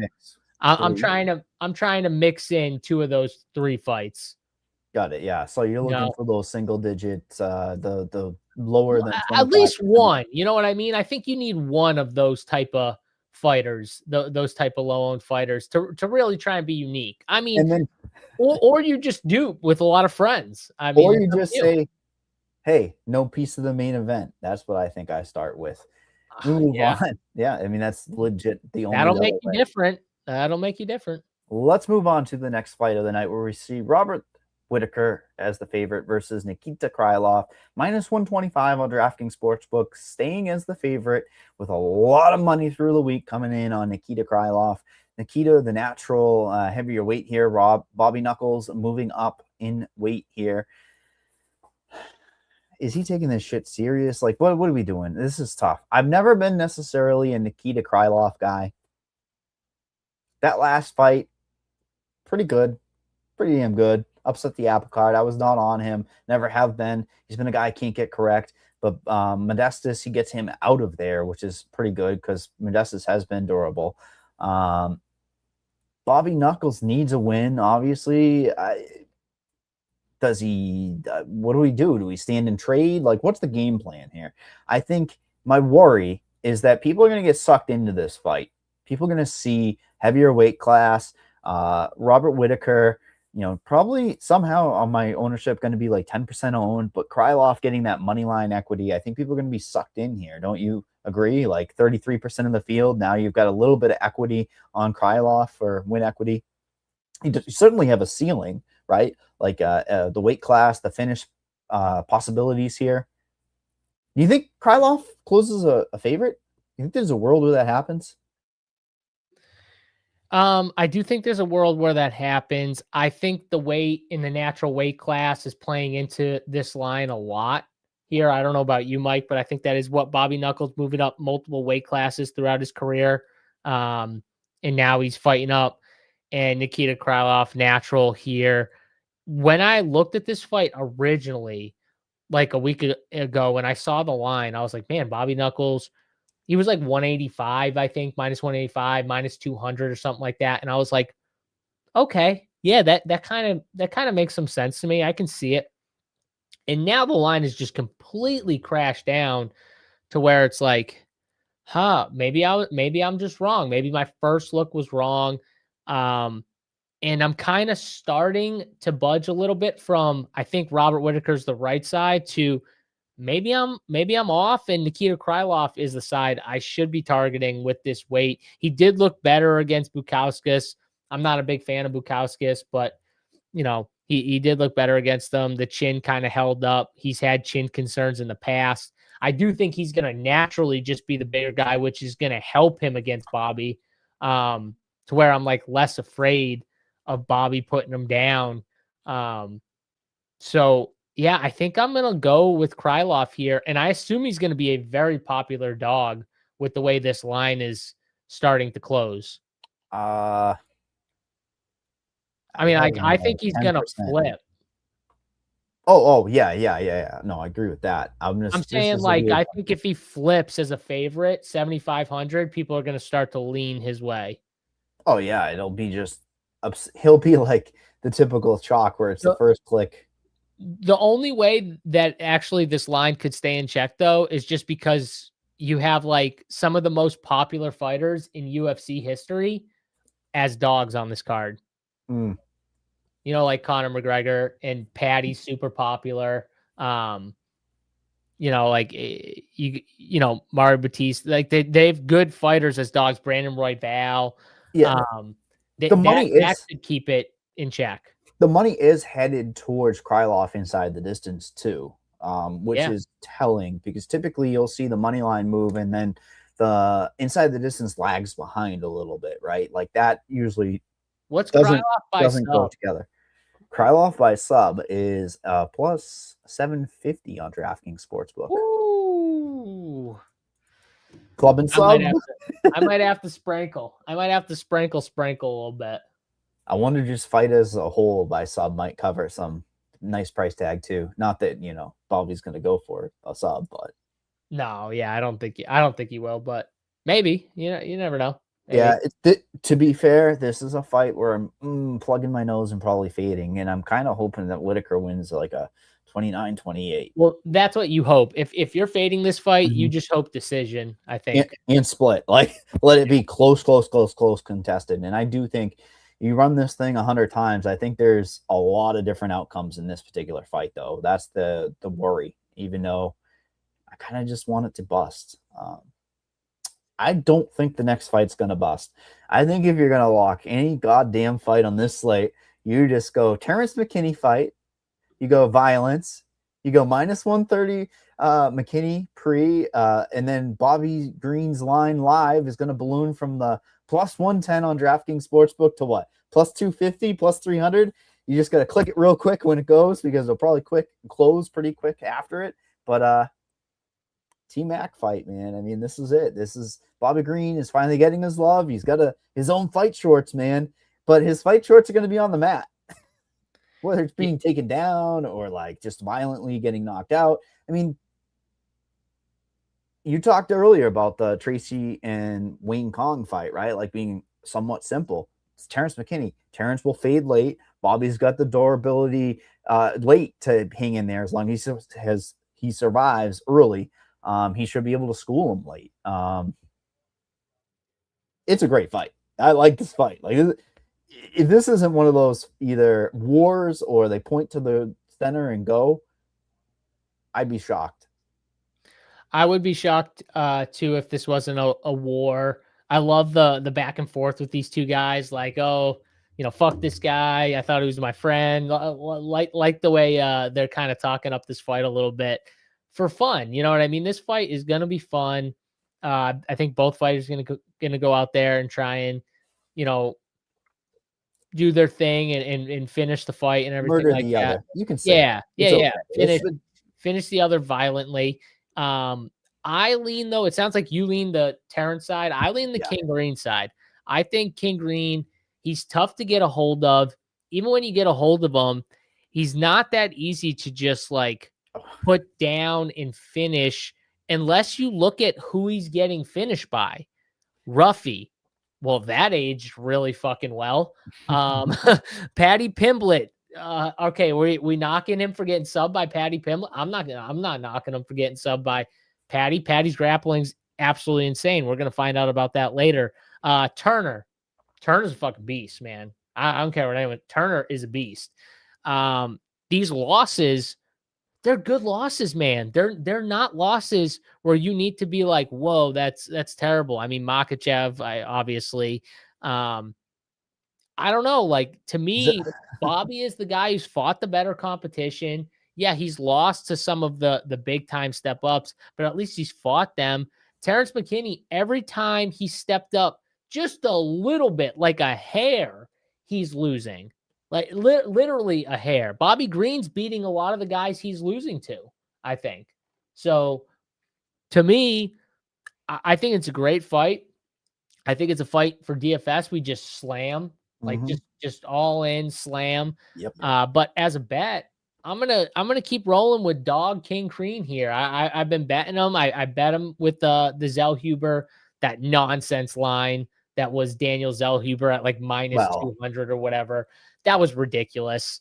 Don't me. There was a lot of people. He was supposed to get knocked out. Bobby was supposed to get knocked out there, but What do you mean supposed to get knocked out? That's what they thought. That's what the books thought. And, no, that's what everybody thought. Everyone thought he was washed, all that stuff. In the end, Bobby Green's style makes it hard for a lot of fighters. Even fighters with length and stuff that should be able to hurt Bobby. But it's just tough. Start clicking around on the UFC hub. You're going to see these guys be optimal in a lot. Like, you're going to see the scores be pretty aggressive when you start going, second round sub or second round knockout. It's just an absurd floor for a pace of fight. I mean, look at it. It's virtually the same. I mean, for King Green in a first and pretty second. much all those scores too. Even round 3, I think he's optimal. And that's a very possible maybe outcome. Not round 3. Maybe 94 might not be optimal. That could be close on this card.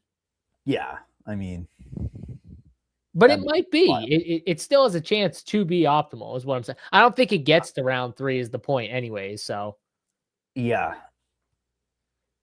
I'm probably locking like you. I mean, there's a world where I take 5 to 10%. I mean, look at Terrence. I mean, you just look at that. I mean, that floor, man. He's a beast, man. These guys are both really good. I don't know. I get it.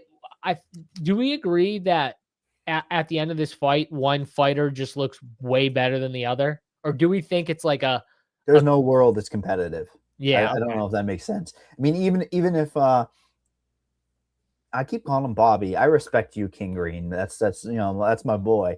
I do not love King Green. People love.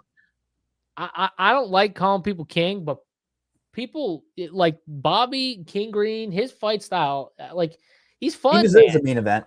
This should be a main event. Fuck that. This should be a main event, dude. It could be a main event, bro. Bobby talks shit.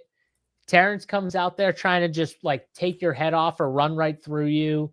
This is such a good fight. This is what I'm talking about. Like the UFC did not have to give these type of bangers on this Conor card, and they still gave us these bangers on this Conor card. I mean, Bobby is almost 40. Just gonna throw that out there. I mean, he's definitely not.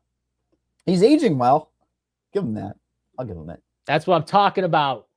That's what I'm talking about, Coffee. Like I said, I'll cover both options, but oh man, sometimes Bobby gets one hit and he's out. At least Terrence is like, to who he'll though? do the dance to the elite fighters.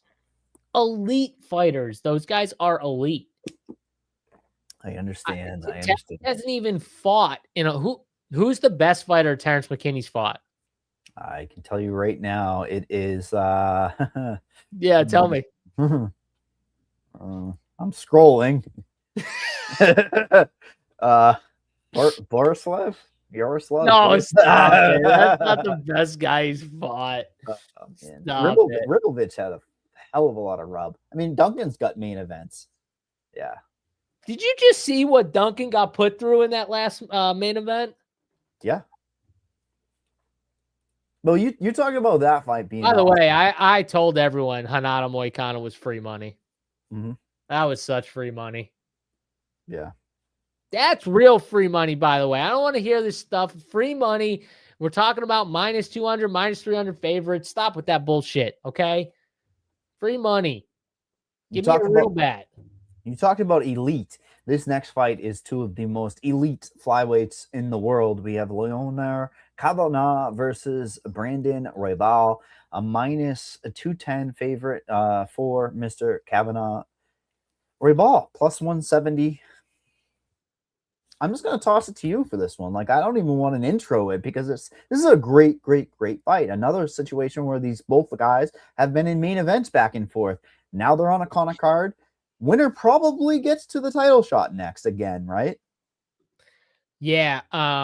Unfortunately for Brandon Royval, I think one of the things that gives him kind of an edge on a lot of fighters is just the pace in which he can fight at for 5 rounds. And the fact that this isn't a 5-round fight, I think actually hurts him in a way, even though Loner showed that he can fight 5-round fights, obviously, last time out. And I didn't have him winning in that last fight, and he proved me wrong. I was very wrong about him. And I think it just shows like how MMA, it's one of the toughest sports because you can get knocked out by Charles Johnson and then come back on short notice and beat Brandon Moreno in a 5-round fight. It's just the craziest thing. And I think what's going to happen here in this fight is I just think Loner Kavanagh, he's younger. He's very, very skilled. And I think it's just going to win out. I don't think Royval's style in 3 rounds is going to win out. He is going to try and put the pace on him, put the pressure on him, volume him up. But at the end of the day, I think Loner showed in his last fight that he can just, if he fights like that, composed, and he doesn't get into the brawl with Royval, because that's what Royval wants, right? Royval wants you to get into like a firefight. He wants you to abandon your clean style and get into a like a who's tougher type of style of fight. And I just don't think that happens with Kavanaugh. I think he's composed. I think he showed it in his last fight, and I think he's going to fight really smart, and he's going to find a way to a decision here. So I got Loner winning. I don't think this fight is optimal for DFS, but I get people that want to back the dog here in Royval. I do like Royval. I think we're going to get a decision fight, and I don't think a decision fight is going to score. You're on mute. I was talking to myself because it's probably the wrong You were tape. making a ton of good points on mute, and no one could hear him. Yeah, that's all right. It's okay. This is a Royval fight, though, dude. Let me talk you into at least get some exposure here. What do you think about this? Yeah, that's what they're trying to do. Absolutely, Coffee. I mean, they want a violent knockout because he's right there. He's knocking on the door, right? That immediately gets him into the title shot. I mean, a decision against Royval is going to be because Royval's beaten some of the best guys. And, I mean, the ownership is going to not be here because of the decision. I think Royval's a very good play at 7,400 because of that significant strikes. When he wins, it's almost a world where he doesn't score poorly because it's not on his back. I like him. I wish that you did, honestly. Royval had 84 in a loss, says Chris. That was against the perfect matchup for him in 3 rounds. I mean, Joshua Van and him literally just threw down in a striking match for 3 rounds, and it was absolutely insane. I don't think Loner's going to play that game. He's not tactical. Really. He's tactical, exactly. That's not his style. Joshua Van played into it because that was kind of both their styles, right? Like pressure forward, throw off, volume them up. I think like you said, Kavanaugh is going to be a little more tactical with when he kind of goes and then pulls back.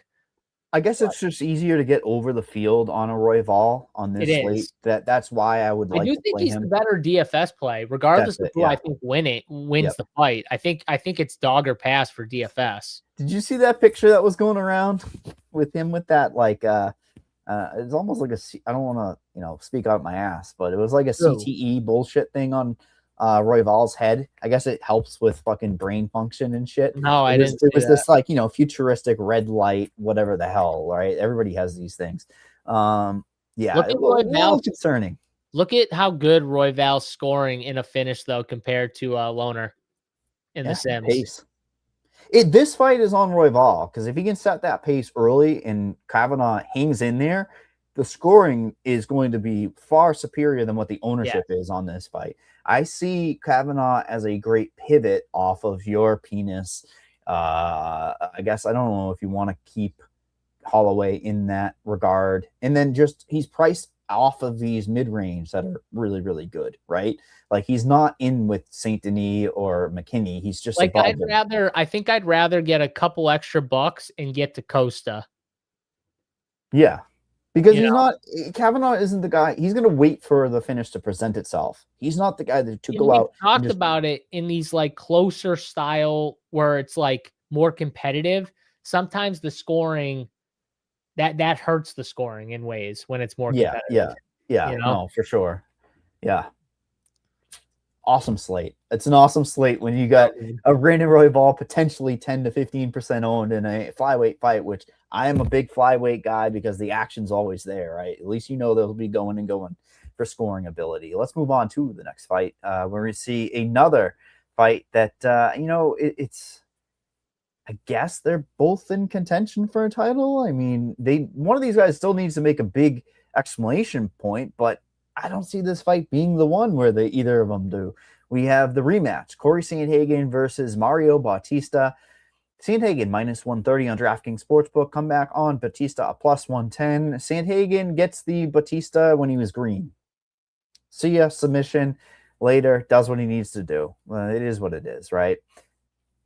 Bautista absolutely has evolved and been a hell of a better fighter now. How is this just not one of those situations where you just said it's competitive and therefore there's not a lot of scoring? I mean, you're going to have to look at volume in this fight for it to pay off. The finish is extremely unlikely. I mean, look at compared to so many of other fights, especially in this range, it's like minus 225 to go to a decision, which sounds like it's not that bad, but compared to its range, it's the red herring. It's like, no, don't avoid this fight, right? It's like, don't go here. Yeah, and I think one thing we got to remember with Batista is like the Oliveira fight. I told you guys he was a lock. I literally told you guys he was like the easiest play. That was such a mismatch. Batista had him everywhere besides like just overall power. He had him everywhere, skill for skill. That's not the case with Corey Sandhagen. Corey Sandhagen is supremely skilled in the octagon here. He's got wrestling, he's got striking, he's got grappling. And so like Mario Batista comes in. Yeah. Is he better than when he fought Corey the last time? Of course he is. Like that was a while ago, obviously, but Corey Sandhagen has evolved too, I think a little bit, and he's gotten better in his overall MMA game since that point in that fight too. So I don't want to just make it sound like Mario is the only one getting better since that fight. Corey has too. And just like, look at like Mario couldn't finish Patchy Mix. Mario, I think, lost to Jose Aldo. I don't think he won that fight. I think he lost to Jose Aldo.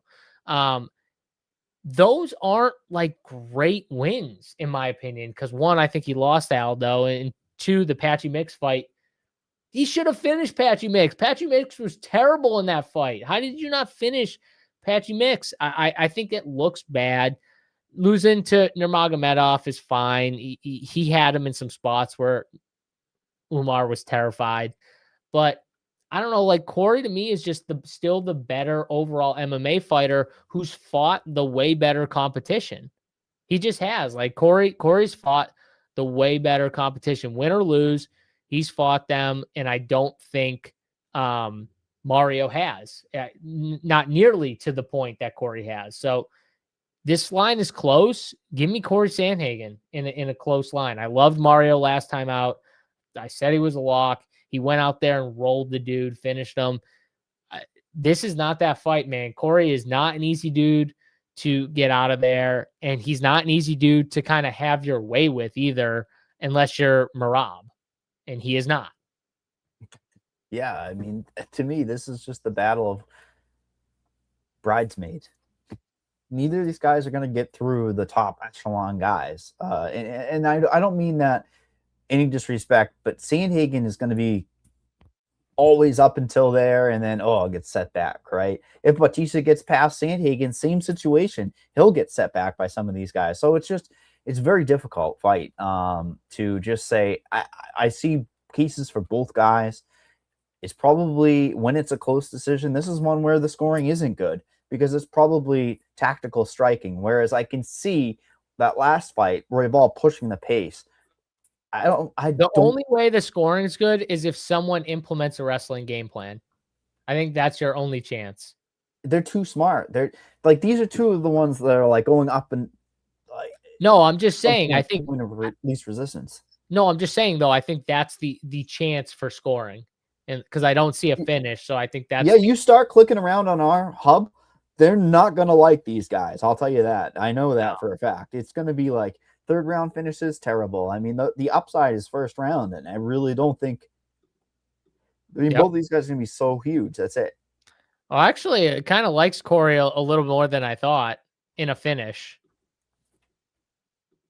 Well, it's because of probably the history these two have, right? But in a decision win, probably not so much. Well, 99 is actually interesting. I think it's because of the historical takedown stuff with Corey. Yeah, I mean, what does he get? Like won a fight? Well, one or two. Yeah, there's some where it's inflated, I guess, but yeah, no, maybe not. I don't know what that is. I wonder what that is. It might just be the overall scoring recently, but I mean, he also has almost Sandhagen 5 significant strikes per minute. He's defensively sound, so it's probably saying Mario Batista is going to swing and miss a bunch. It might not look good. But yeah, exactly. And Sandhagen does fight long. And Corey is super awkward too. Like he is not an easy style to fight. The way Mario is going to fight him. Like I said, if you have a specific style that can just overwhelm Corey, like Marab, that's different, but that's not Mario's style. So Yeah, I this don't fight, think he'll be overwhelmed. this is one of those fights though that shouldn't be on a main card. This is the one that's your bathroom fight, right? All right, we got a bathroom fight before BSD and then Conor McGregor fight. You know, it's like these two are going to go to a decision. How funny would it be if Corey somehow like subbed him early again? Just like got him out of there so quickly. Yeah, they would be funny. I'll tell you. I don't think this is a good fight though for DFS. No, I mean Corey's 25% owned. It's a little high that I think on my projections for ownership. And Batista I thought would be higher owned just because there's not a lot of dogs that you can have like a win equity plus. I guess there's really no inside the distance ceiling, right? It's more win equity if you're going to Batista. And with Cortez becoming more of a favorite, I guess, you know, closer favorite, that's going to suck up a lot of the ownership. But I talked about the bathroom fight. If you go to the bathroom during this fight, shake your head. Don't tune in ever again. Benoit Saint Denis versus Paddy Pimblett on DraftKings Sportsbook. Minus 148 for Benoit Saint Denis. Plus 124 on DraftKings Sportsbook. Paddy Pimblett. I don't know if I've ever seen a fight with the sports books having no clue what the hell is going to happen. Have you seen like each of these by exact, by knockout, by sub? It's all like plus 300. Typically, you'll see one be like what? Plus 110 by knockout, Benoit Saint Denis, and then maybe whatever. No, they don't know what's going to happen in this fight, but they do know violence is going to occur. I'm sure our new hub, which Bring the Noise DK loves our new hub, is going to love this fight. You talk about lock another fight. I've got the Paddy Pimblett shirt on. Benoit Saint Denis, historical best scoring, man. This guy is an absolute monster. He's going to garner a hell of a lot of ownership. I think he's going to be sniffing 35, 40%, probably even upwards to 45 in some of the single entry stuff. But it's Paddy Pimblett, that leverage that everybody wants. Shoot yourself into something here, Mr. Benoit Saint Denis. It does seem like it. UFC isn't going to give Paddy Pimblett the best, easiest spot, but it's certainly the line has stayed very close for a reason. And you're shaking your head because we're kind of mouth-watering here. I honestly wish that it goes to a second round so I can get a better price on him from a live market standpoint. Yeah, I have been against Benoit Saint Denis in a couple of these fights here, and he has kind of proven me wrong, but I will just say to kind of combat this a little bit. Dan Hooker had dude hurt. Dan Hooker had him not wanting to hang out in the pocket anymore. And then what does Dan Hooker do in the second round? He shoots his own takedown and then gets himself caught and then ends up getting finished. That still to me is like one of the wildest things ever. I don't know why Dan Hooker decided to wrestle. I have no idea. It makes no sense to me still to this day. But Dan Hooker lost. I will say though, the UFC has given this dude specific guys since the Moicano finish, right? A lot of strikers, guys with no chin, Dariush, or just guys that don't have the grappling to hang. Because what does Benoit Saint Denis revert to when he's getting hit? The grappling. Every single time, every single fight, at some point, he gets hit in the chin. Why? Because he runs forward, chin up in the air, he gets clocked, he kind of eats it, and then goes to the wrestling and to the grappling here. Well, both these guys actually have their chin up a lot. Both these guys striking, I don't think is very good. But I do think Benoit Saint Denis, at some point in this fight, is going to default to the wrestling and the grappling. Why? Because Paddy's friggin' tough as nails. Showed it against Justin Gaethje. That fight aged really, really well, I think, for Paddy Pimblett. Why? Because Justin Gaethje just went out and won like the biggest fight of his life, maybe ever in UFC history. I don't know, Mike. Like, that was probably one of the biggest upsets ever in UFC history, especially the way he went and beat up Ilia Topuria. So I do think that makes the Paddy loss look a little bit better. I think Paddy finishes this fight. I think Paddy wins. I think he wins inside the distance. I think he could find a sub here. Benoit Saint-Denis' grappling is not at the level of Paddy Pimblett's grappling. And the problem with Paddy Pimblett and why I didn't like him against Gaethje was because Gaethje had wrestling to negate Paddy's grappling. I told you guys, Paddy doesn't have good takedowns. So Paddy kind of needs others to force the grappling to get his grappling going, which means I think this is a perfect stylistic fight for Paddy Pimblett, because I think Benoit at some point is going to push his wrestling, and it's going to get them into grappling exchanges. And whenever Paddy gets in grappling exchanges, he's almost always winning those exchanges. So I don't know, Mike. Green. You can tell me if example. You should be saying that right away. Yeah, but you could tell me if I'm wrong. But if I see grappling in this fight, I think Paddy's winning those exchanges. I think the striking almost negates itself here. Both these guys are super tough. Both these guys have, have their chin right up in the air at times. But I think this ends up being a grappling fight, and I think Paddy wins it. Yeah, I don't hate it at all. I mean, I clearly have gone back and forth. It's like, God, I think Paddy has better striking, and that's saying something, like fractionally better, because Benoit is very herky-jerky. There's not, at least Paddy can go forward with a little bit of straight movement. You know what I mean? He'll throw the hooks and shit. I tried to make it sound, I don't want to make it sound like Paddy's a way better striker, because I think both these guys aren't that good at striking, but like I said, he could be fractionally better than Benoit on the feet, which is saying a lot. Yeah, it's almost like you have this fight plus the Terrence McKinney, and it's like that's the same mirror type of situation where it's like Terrence first round, Benoit Saint-Denis first round, or you start looking the other way. I mean, I wouldn't be surprised if a King Green Paddy Pimblett lineup wins. I wouldn't, because that's double leverage. I'm gonna play it, so I hope it wins. Well, it's double leverage against just like going to kill off so much ownership. You're going to be killing off like 40 and 35% ownership right there if that happens.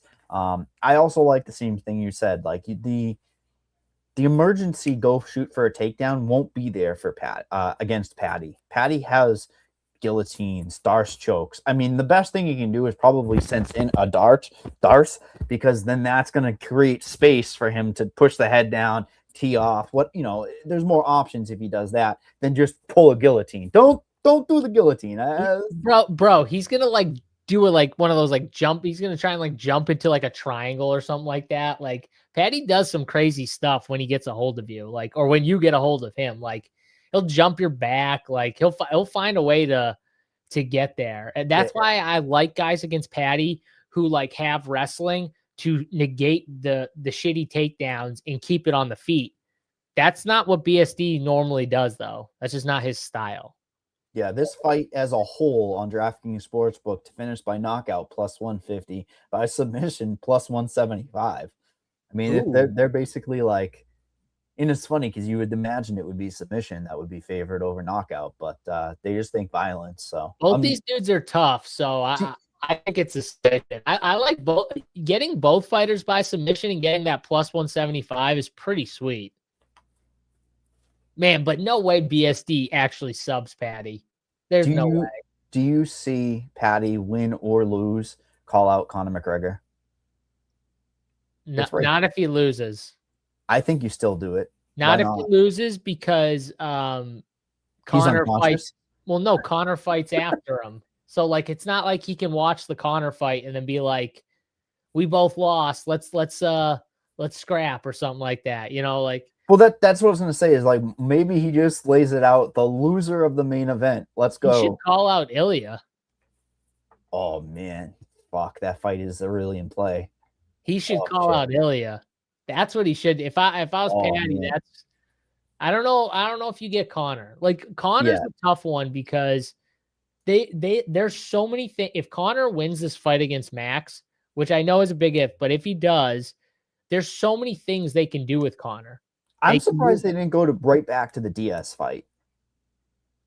Like it was there, and they'll sign him for a one contract. You know what I mean? Man, he looked so bad in his last fight. That's why you would do it. Conor could fucking take him down probably.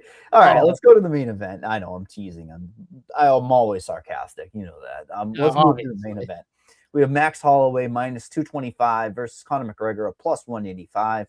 The opener offshore, as we know, it's a soft opener, blah, blah, blah. Minus 550 was the number on Max Holloway. Everybody loves Conor McGregor. The money is always going to come in on him. I mean, even through this fight week, you're going to see by lock, there's more money coming in on Conor McGregor. The rematch where Conor was, moving up the food chain. He went to takedowns, right?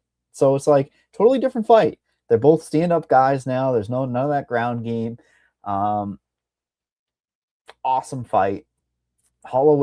Is Holloway one of the GOAT UFC scoring DFS guys? He has to be, right? Because of the floor of significant strikes. Mm-hmm. He is going to be the highest owned guy. He might be competing with Gable, right? Holloway and him neck and neck. I would say Holloway higher owned because of the 9K, that valuable $900. And Conor McGregor probably coming in about 40%. And is there a world where Max ends up being lower owned than Conor? I think so. I think people will want to click Conor. Max is I think Max is lower owned than Conor. Conor's just too big of a name, and he's cheap. Yeah, 7,200 for Conor is like baiting people into play him. So it's like if you get a Max Holloway second round finish, hell, third round finish gets you there. And how does Conor win this fight? I think that plays into people wanting to play him in DFS too. Because if Conor wins this fight, most people view it as Conor wins in the first 2 rounds. That's how most people view it. So if you think Conor wins in the first 2 rounds, I would assume the scoring is going to really like round 1 and round 2. And then look how it drops off for, but that's the volume, obviously. But he's probably not winning late like that. So then it goes to a decision or something like that, which probably leans Max Holloway. So I think that's how people look at it, is like early it's Conor. So if he gets anywhere near 100, though, he's optimal. Conor? Yeah. No, you don't even have to say that. I think almost a form of any win. Conor and Royval are the two that, to me, like any form of a win is going to be good based on the pace of fight. I know it's a weird thing to say both of those two guys in the same sentence, but obviously, clearly, Conor McGregor over 5 rounds is going to be pretty damn good. He even can score very well over 5 rounds and be a loser. I just don't know how he wins that decision with Max, because then Max is probably getting off double the volume of Conor. Yeah, for sure. There's no world where you stack it. Let's not talk that into existence. No. But 9K Holloway is one of those first looks. Clearly, everyone's going to want to. I think there's pivots off of Holloway, but it's hard to ignore that Conor has been getting hit in his fights. It's been so long as well. I mean, how many guys have broken their leg and come back with 100%? Not many. I guess if there's 5 anyone years, that's Conor, dude. 5 years. It's a great opportunity to fade Conor for fantasy because so much ownership going there. I mean, this is one of those spots where I said you can get Max in your lineups and start getting, your Garzas of the world, and then you're really starting to try to get different. And if Holloway kills off that ownership from Conor early, you're very, very happy, right? Yeah, I mean, I do like hearing that they were 2 of the first guys to the scale. They both, Conor was at, I think, 170.5, something like that. And then Holloway was right up there. I think they said 170, because obviously we're on the show, so I didn't see it for sure. But that does bode well, because I was listening to was it Dean Thomas? I can't remember. Somebody saying like, "Oh, I think Max is going to come in like a lot smaller, like in like the 167, 168 range, and Conor's going to come in at 171 and stuff, and the size might play a factor." So I don't know if the size is necessarily going to play that big of a factor. Max is like still a pretty like big, like lanky, long guy. Stuff fighting up. You know, I don't think it's going to matter that much, but maybe Conor has like that edge. He's not going to have the speed edge, but Conor always has that like precision, right? Yep. He's very precise when he does throw, and he always seemed to have that touch that just put you down and out when he connects like big time. So I do think Conor is obviously interesting here because of the way in which I would think he would win this fight if he did win is in rounds 1 and 2. So we can't overlook that here with that price tag. So plus 185, the line keeps going in Conor's favor. Is that just people just lining up to bet Conor, though, is the question? Probably, right? Just because it's Conor McGregor. But when I saw the line open at like plus 300 or wherever it was, I did think like that was a little wide. Well, it's weight class as well. It's not like Conor's cutting weight anymore. If he was cutting weight, it would be maybe a little bit more accurate because he's going to have some adversity. This fight is tailor-made for him to try to have some success. But, I mean... Does the weight class give Conor a more upside? I think it helps him, obviously, not have to cut that weight. I think that naturally is going to help him a little bit more. But, I mean, I don't know. Like, he doesn't wear damage well. No, that's the other thing. Holloway can get hit. His face will swell, but McGregor gets hit and he'll cut up. So there's a world where optics-wise, you might be thinking Conor's in this fight, maybe back and forth at the striking exchanges. But then you just see the damage, and it's just volume-based striking that's really wearing him down. Also, they were saying what I was listening to, that Conor might wrestle, which I think is a terrible idea. Because then that 3rd round, 4th round, 5th round, because it's going to kill the gas tank. It's going to kill the gas tank. And he's not running like he used to. There's no world where he is. No. I mean, the one thing I saw was Conor Jr. and him running wind sprints like during COVID or some shit. You know what I mean? Like that was just for clicks. But the one thing Conor is not, he's not a dumb guy. Obviously, he's made so much money. He's not like a dumb guy here. I don't know if he takes this fight if like he's just like way out of shape. No. And, I don't think so. I think he's in because he cares about looks, man. Like he kept talking about like his family being there and the kids seeing him in his glory. You don't think he's like taking this seriously? I don't know. I feel like when he's saying stuff like that, he probably is taking this a lot more seriously than people are giving him credit for. No, for sure. But it does seem like he always comes out to promote something. I mean, I do like the narrative. Now he's got like Mac energy drink or some bullshit now that he's hawking.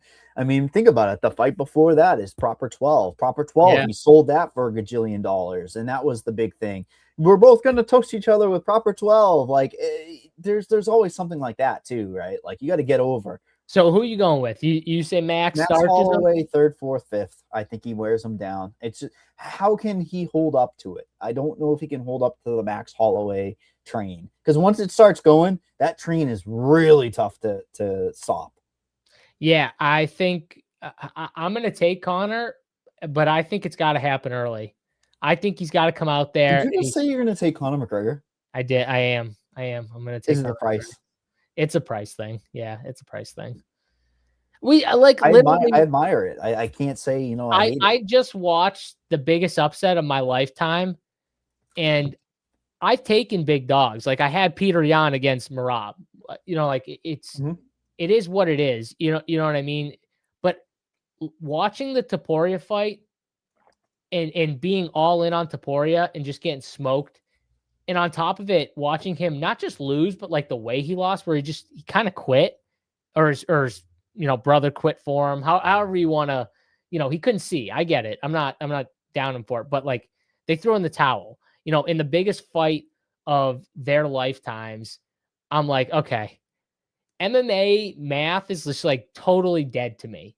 Like how Justin won that, like MMA, it doesn't mean shit anymore. Like you can tell me all you want about like Max is better. Max beat Justin, right? Max beat Justin, then gets smoked by Ilya. And we're all like, well, okay. And then Justin goes in there and tunes Ilya the fuck up to where he literally can't see out of both eyes at the White House card, the biggest card ever. We'll never see that card again. And I'm like, yeah, okay. You know, I'm never going to be afraid to do stuff like that. Well, especially it's like we got the biggest UFC favorite ever on this card. It's banana peel pricing. Like if Gable slips, I mean, you look at the footage, there's that one strike that bum janitor throws that he basically connects, but he's grabbing his ankle, picking him and taking him down at the same time.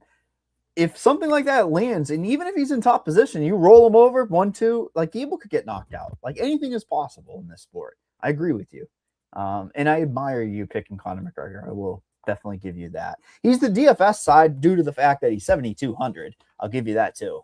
Right. Like, I mean, it just shows though that like it's still at the end of the day, it's a fucking fight, man. It's a fight. Like that's just what. But you just can't be afraid. That was the first time I think in my betting life as an MMA capper that I was ever afraid to take like a big dog, because I was like, "There's no way Justin wins. There's just no way." Like I looked at it from all angles, and I was like, "There's no way." And after I was like, "Wow, I was just so wrong. It's not even funny." And on top of it, it was probably just bad practice, not taking sprinkles on Justin at that line. I'm like, yeah, I'm never gonna look that way at a line again and be like, there's no fucking way when it's that wide.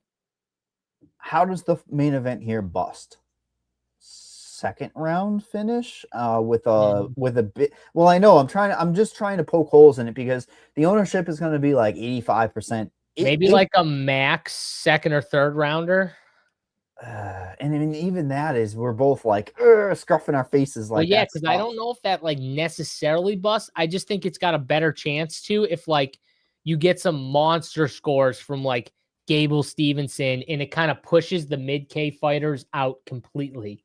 You know what I mean? Like, what if Steveson puts up like 130 and Damien or Ryan Gandra puts up, 130. I said Gandra is the X factor on the slate, and I firmly stand behind that because if you think about it, he's competing with T-Mac, he's competing with Benoit Saint Denis. So if he's the 115 and then those other two guys either get leveraged against them or somehow those two fights bust, then Gandra's the guy. So like that's my standpoint there. But it's awesome to have Conor back. We'll get the pick six up here in a sec, but just for everyone to see, obviously, if you just joined us now, this is the new MMA hub that our guy Heyo built out for us, and it's friggin' man. You can go through and manually, eventually, I think it's going to get to a point where you'll be able to just click like Big T's name or my name or JBC or Buddha or whoever, and you'll be able to like click their name and it will give you like their core or who they're picking in the fights. Like that's another thing we still haven't added. So there's more things to add to this. And if you have any ideas, you can always let us know in the Discord. We have a spot where you can give us feedback on the tools and ask questions. So you can always shoot some messages in there for stuff to add. But for right now, like, a lot of people in MMA have their own opinions. So you can go through the entire card, click who you like, how you think they finish, in what round, and then it's going to change the projections down here based on your picks, right? So based on who you pick. And if you don't want to do that and you just want to go, you can reset up here. And you just want to run off the medium projections, you can run them off the medium projections there and go at it that way. But if you have like takes for MMA and you want to lean into them a little bit, it'll literally give you, you just put what you think happens on every fight, click it, and then it will update the projection on here before you run the builder. So yeah, it's going to be similar to tennis, where the cores, like you said, correct. You can click, and then that will lean towards what those experts like. Yep, exactly. So just for people who haven't checked it out, MMA Hub, it's absolutely fire, and we'll keep adding to it. But obviously for this big card, we wanted to get it out for all the members. And if you're not a member, you want to check it out. You want to join up. Cup 2026, it's still going right now, 20% off first payment for any non-Saber package at runpuresports.com. You can use that code Cup 2026 and get in on the action, man. Try it out. Let us know. Like I said, let us know your feedback. We're always trying to improve these hubs, improve all the tools, and get it going. So yeah, make sure you check out the hub if you are a member. And if not, try it out. Use that code and get in on the action here. I'm going to pull up Pick six, Mike. And we'll talk through it real quick. I mean, the first fight there, Durden, we were thinking unders. I'm pretty sure it's a Durden fight, right? Gandra, Reese. We both kind of somewhat talked you into Reese. I guess there would be more unders in that fight, right? You and I both like John Garza to a certain extent for the price. That's really the thing. So that might be a situation where we go under on Farid. Hopefully they hang a massive fantasy score for Farid. That would be a beautiful spot to go under there if it's over 100 points. We're big penis guys. We're split on Cortez and Wong. So, Wing. So, iffy there. But I think pick six, we can cook something up. We got boosts there. Make sure you use the boost on the DFS side of things. Have you used those? Those things are awesome. DraftKings is giving you basically free money. You cash the thing, and then you use a boost. It's like 30% boost or something, up to $50. Yeah, and real quick, just for people who don't know pick six or anything, DraftKings' newest and easiest to play fantasy pick'em game. Pick more or less on a player stat projection. Bigger payouts. Players are guaranteed their base payout if they win their pick set, but multipliers can skyrocket to bigger payouts than competitors if players nail their picks versus competitors here. So check out pick six. And for new customers over on pick six, they are offering $25 in bonus pick six cash. All you got to do is deposit $5 for any $5 or more bucks for any new customers over on DraftKings. Plus, you get a 100% winning boost over there. So make sure you check out Pick Six if you are new to it. Try it out and come hang out. But let's do the Pick Six over on DraftKings here. What's fun about Pick Six? You see, maybe your lineups aren't working out. What you do is you make a Pick Six for the first couple fights. Then you can build another one. You have options with pick six where DFS, that's it. You're in there. Yep, exactly. So check it out. But let's give the look at all the boosts too we're getting. The best boost there, right? Give it to me. The best boost there is Gable by knockout. Come on, you giving me what is it, plus 1x? Love it. Yeah. Love it. Let's go to fantasy points. You and I like to go fantasy points, then significant strikes, and let's cook something up, man. I think we could do some damage on this one. Where's Farid's? Come on. Basharat's 89.5. Come on. Where's the 100? He's a big favorite, DraftKings. Oh, God. You like him over? No. What I'm saying is, why are they not hanging the 100? He's minus 700. You know why. He's a shitty scorer. He should score well, though. Who do you want to go under on here?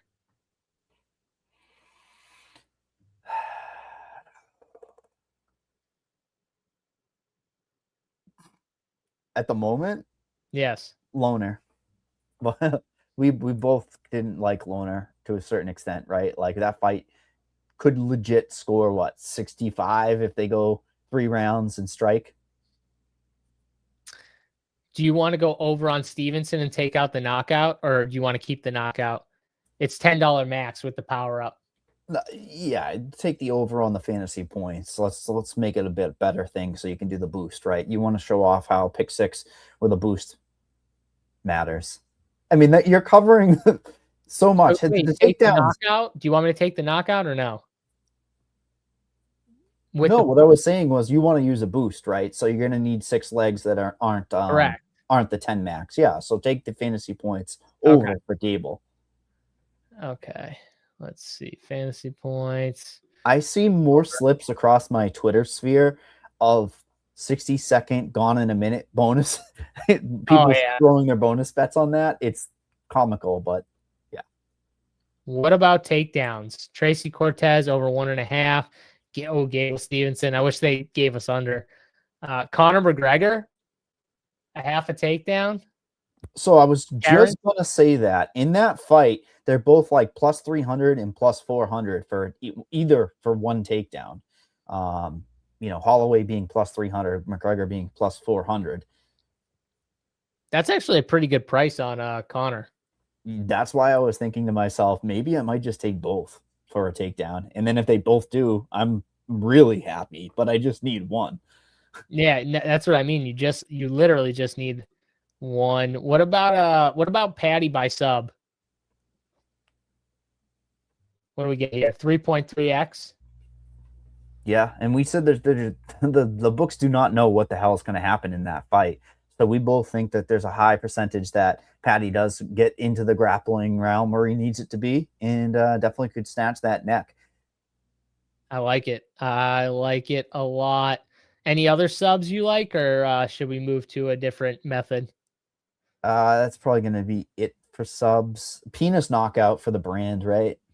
I mean, we got to. How do we not? I mean, you got or over on fantasy points if we don't want to do the knockout. Let's see what the knockout is, though. Oh, big favorite, 0.5 or 0.8 for Penis. You just scrolled past it. I did.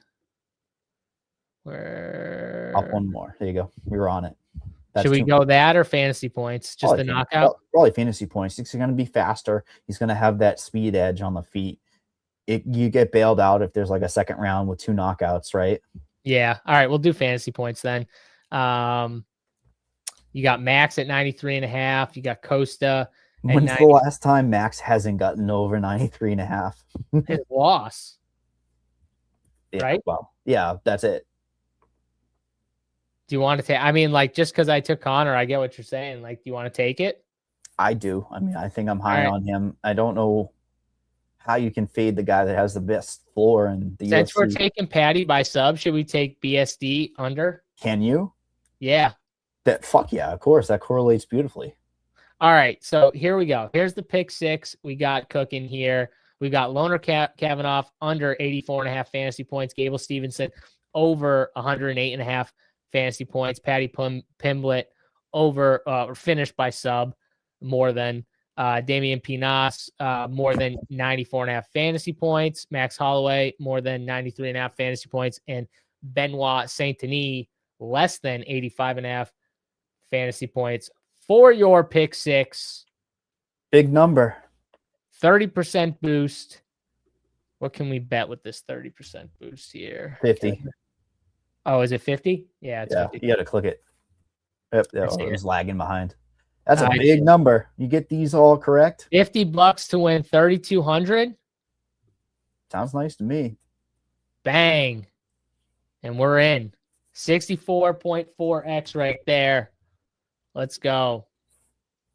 Let's get it. Fun card. Like you said, they did not mail it in. They said, Conor McGregor, let's put some people over on the McGregor card. Top to bottom, a fun slate. Yeah, the hub is awesome, man. You could spend hours on there clicking around, couldn't you? You and I could just be like, okay, what happens in this situation? What happens in that situation? Seeing the optimal rates is going to be important. How to build lineups is going to be important. And I will say something bold. I think you're going to see somebody win $200,000 on DraftKings Fantasy for $25 all by themselves on this slate. That's my bold take. I could see it. I could see it with all the good fights. There's going to be a couple of these good fights, obviously, that bust. There's going to be some fights that score well that don't make it into the optimal just based on, the prices, right? The price tags. Mm-hmm. There's a lot of mid-tier fights.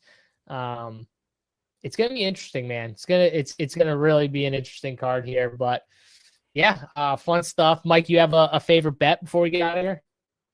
It doesn't seem like a dog type of sprinkle slate. At least for me, it is. I said favorite bet, not a sprinkle. Favorite bet. Fuck, Do you want me to give my favorite bet? Yeah, please. Oh, Patty the baddie. Oh, Patty the baddie. Let's go, baby. Oh man, Easy love it. money. Love it. Blah, blah, blah. Oh, come on. I gave you so much time. I did the whole Patty thing and everything. I thought that was going to give you plenty of time. All right, everybody, Wayne Kong tonight. Oh, God. Oh, man. I thought you were going to give me a good one. Wayne Kong. Wayne Kong. Oh. Man, it's going to quadruple up Tracy on the feet. Oh. She gets taken down. It's going to be like a split decision. I don't give a shit. Minus 122 on DraftKings Sportsbook. That is my best bet because you know what? Volume is scoring in these things. The judges are constantly, if you're sitting there and you're not doing anything, they're saying no more of that. I think the judges have been told, don't give the person that just sits there and does nothing, like any scoring, unless it's the legit 4.5 minutes. That's the scary part about the Tracy side is like she has the wrestling, but she doesn't really have like the jiu-jitsu control that you want, or like the finishing upside with the. She's not Jasmine. No, unfortunately. She's got to be, though. If she Tracy, it's going to make a mistake. If she gets on top of Wayne Kong, you got to be aggressive. You got to throw elbows. You got to be heavy. You got to go for it, I think, with someone like Wayne Kong, to where you're not afraid to give up the position, right? That's what, she would give up her back to try to get up. Whatever that situation is, that's where you would shine against. You got to be aggressive. You got to take those opportunities and try and capitalize on them. Because you're not going to win a striking match. Yeah, let me tell you the good numbers. You said favorite bet. It is Wayne Kong. Legitimately, I think she's the better fighter there. I think Tracy's just got that hot girl thing going for her, man. The money's coming in. She got that hot girl price tag. So I always like something like that. I like Cody Garbrandt to get knocked out. I mean, I like Yanez. I mean, it's like plus 200, and Yanez has the hands to do it. It could be deeper. So like a second or third round there might play pretty decently by knockout. Keep and monitor the Nikita Krylov line. That's the best advice I can say. That by lock is going to dictate a lot of the slate. People are going to pile in their lineups. Nikita Krylov, if he's minus 115, minus 120, that's a big thing that you should be monitoring. And just like JSU, I'm concerned about it because early in the week, I'm like, Bobby Knuckles, minus 185. Oh, okay, I guess I'd take that. And then I'm like, what's going on here? And John Garza, can you be the man to lead us to a unique first place win? Maybe. I look forward to betting on you later on. I'll just put it that way, right? Like, I'm not saying the upset's going to happen, but I look forward to betting on Mr. Garza later on. And Ryan Gandra, I said it a couple times now, he's the X factor. If Zach Reese gets knocked down twice, Gandra's going to score a gajillion points. Whether he get dominated or him be doing the domination, which I do think is in possible outcome with him just dominating on the feet, he's the guy for me. 8,600. It gets you off of the likes of McKinney and Benoit Saint-Denis. So then, like you said, right, then you can mix in the leverage points against of those two fighters. Gable first round dub is minus 330. You know how many people are just going to parlay? Like, what? At some point, do you even parlay the minus 2,500? No, that's a liability. That's not a parlay piece. It does nothing for you. I like the idea of trying to parlay like first round with the takedown, and maybe you get like minus 120 or something. That's a parlay. Yeah, then you're really the price is not the minus 330. Yep, exactly. You know, a lot of fights are falling out next week. So the 12 fight, this might be the rare case where we have like 12 fights go to like 10 fights. It's not looking good next week with Duplessis and Usman. Well, let's not worry about next week. We got 6 fights this week. So that's all that matters for us, guys. Hope you enjoyed the show. If you did, smash the like button on the video, subscribe to the channel. Schlong coming on in a few minutes for a World Cup show here for the big game. I think Spain is playing today. Don't know who they're playing. Don't know much about soccer, but a big game today for the World Cup. So check them out and enjoy the UFC card. Check out the MMA Hub that we just got at runpuresports.com. Code CUP2026, 20% off your first payment on any non-saber package. Get in, check it out, try it out, get all the winners, World Cup, tennis, MMA, NBA Summer League. We got a hub for the Summer League. We got it all over here. So make sure you check it out. Best ball content, MLB still rolling, runpuresports.com. Everything you need, one spot, one price. Get in now. We'll see you guys next week. Enjoy the fights. For Mike, I am John. Good luck in your DraftKings, DFS, and betting, and Pick 6. Check you guys later. Probably.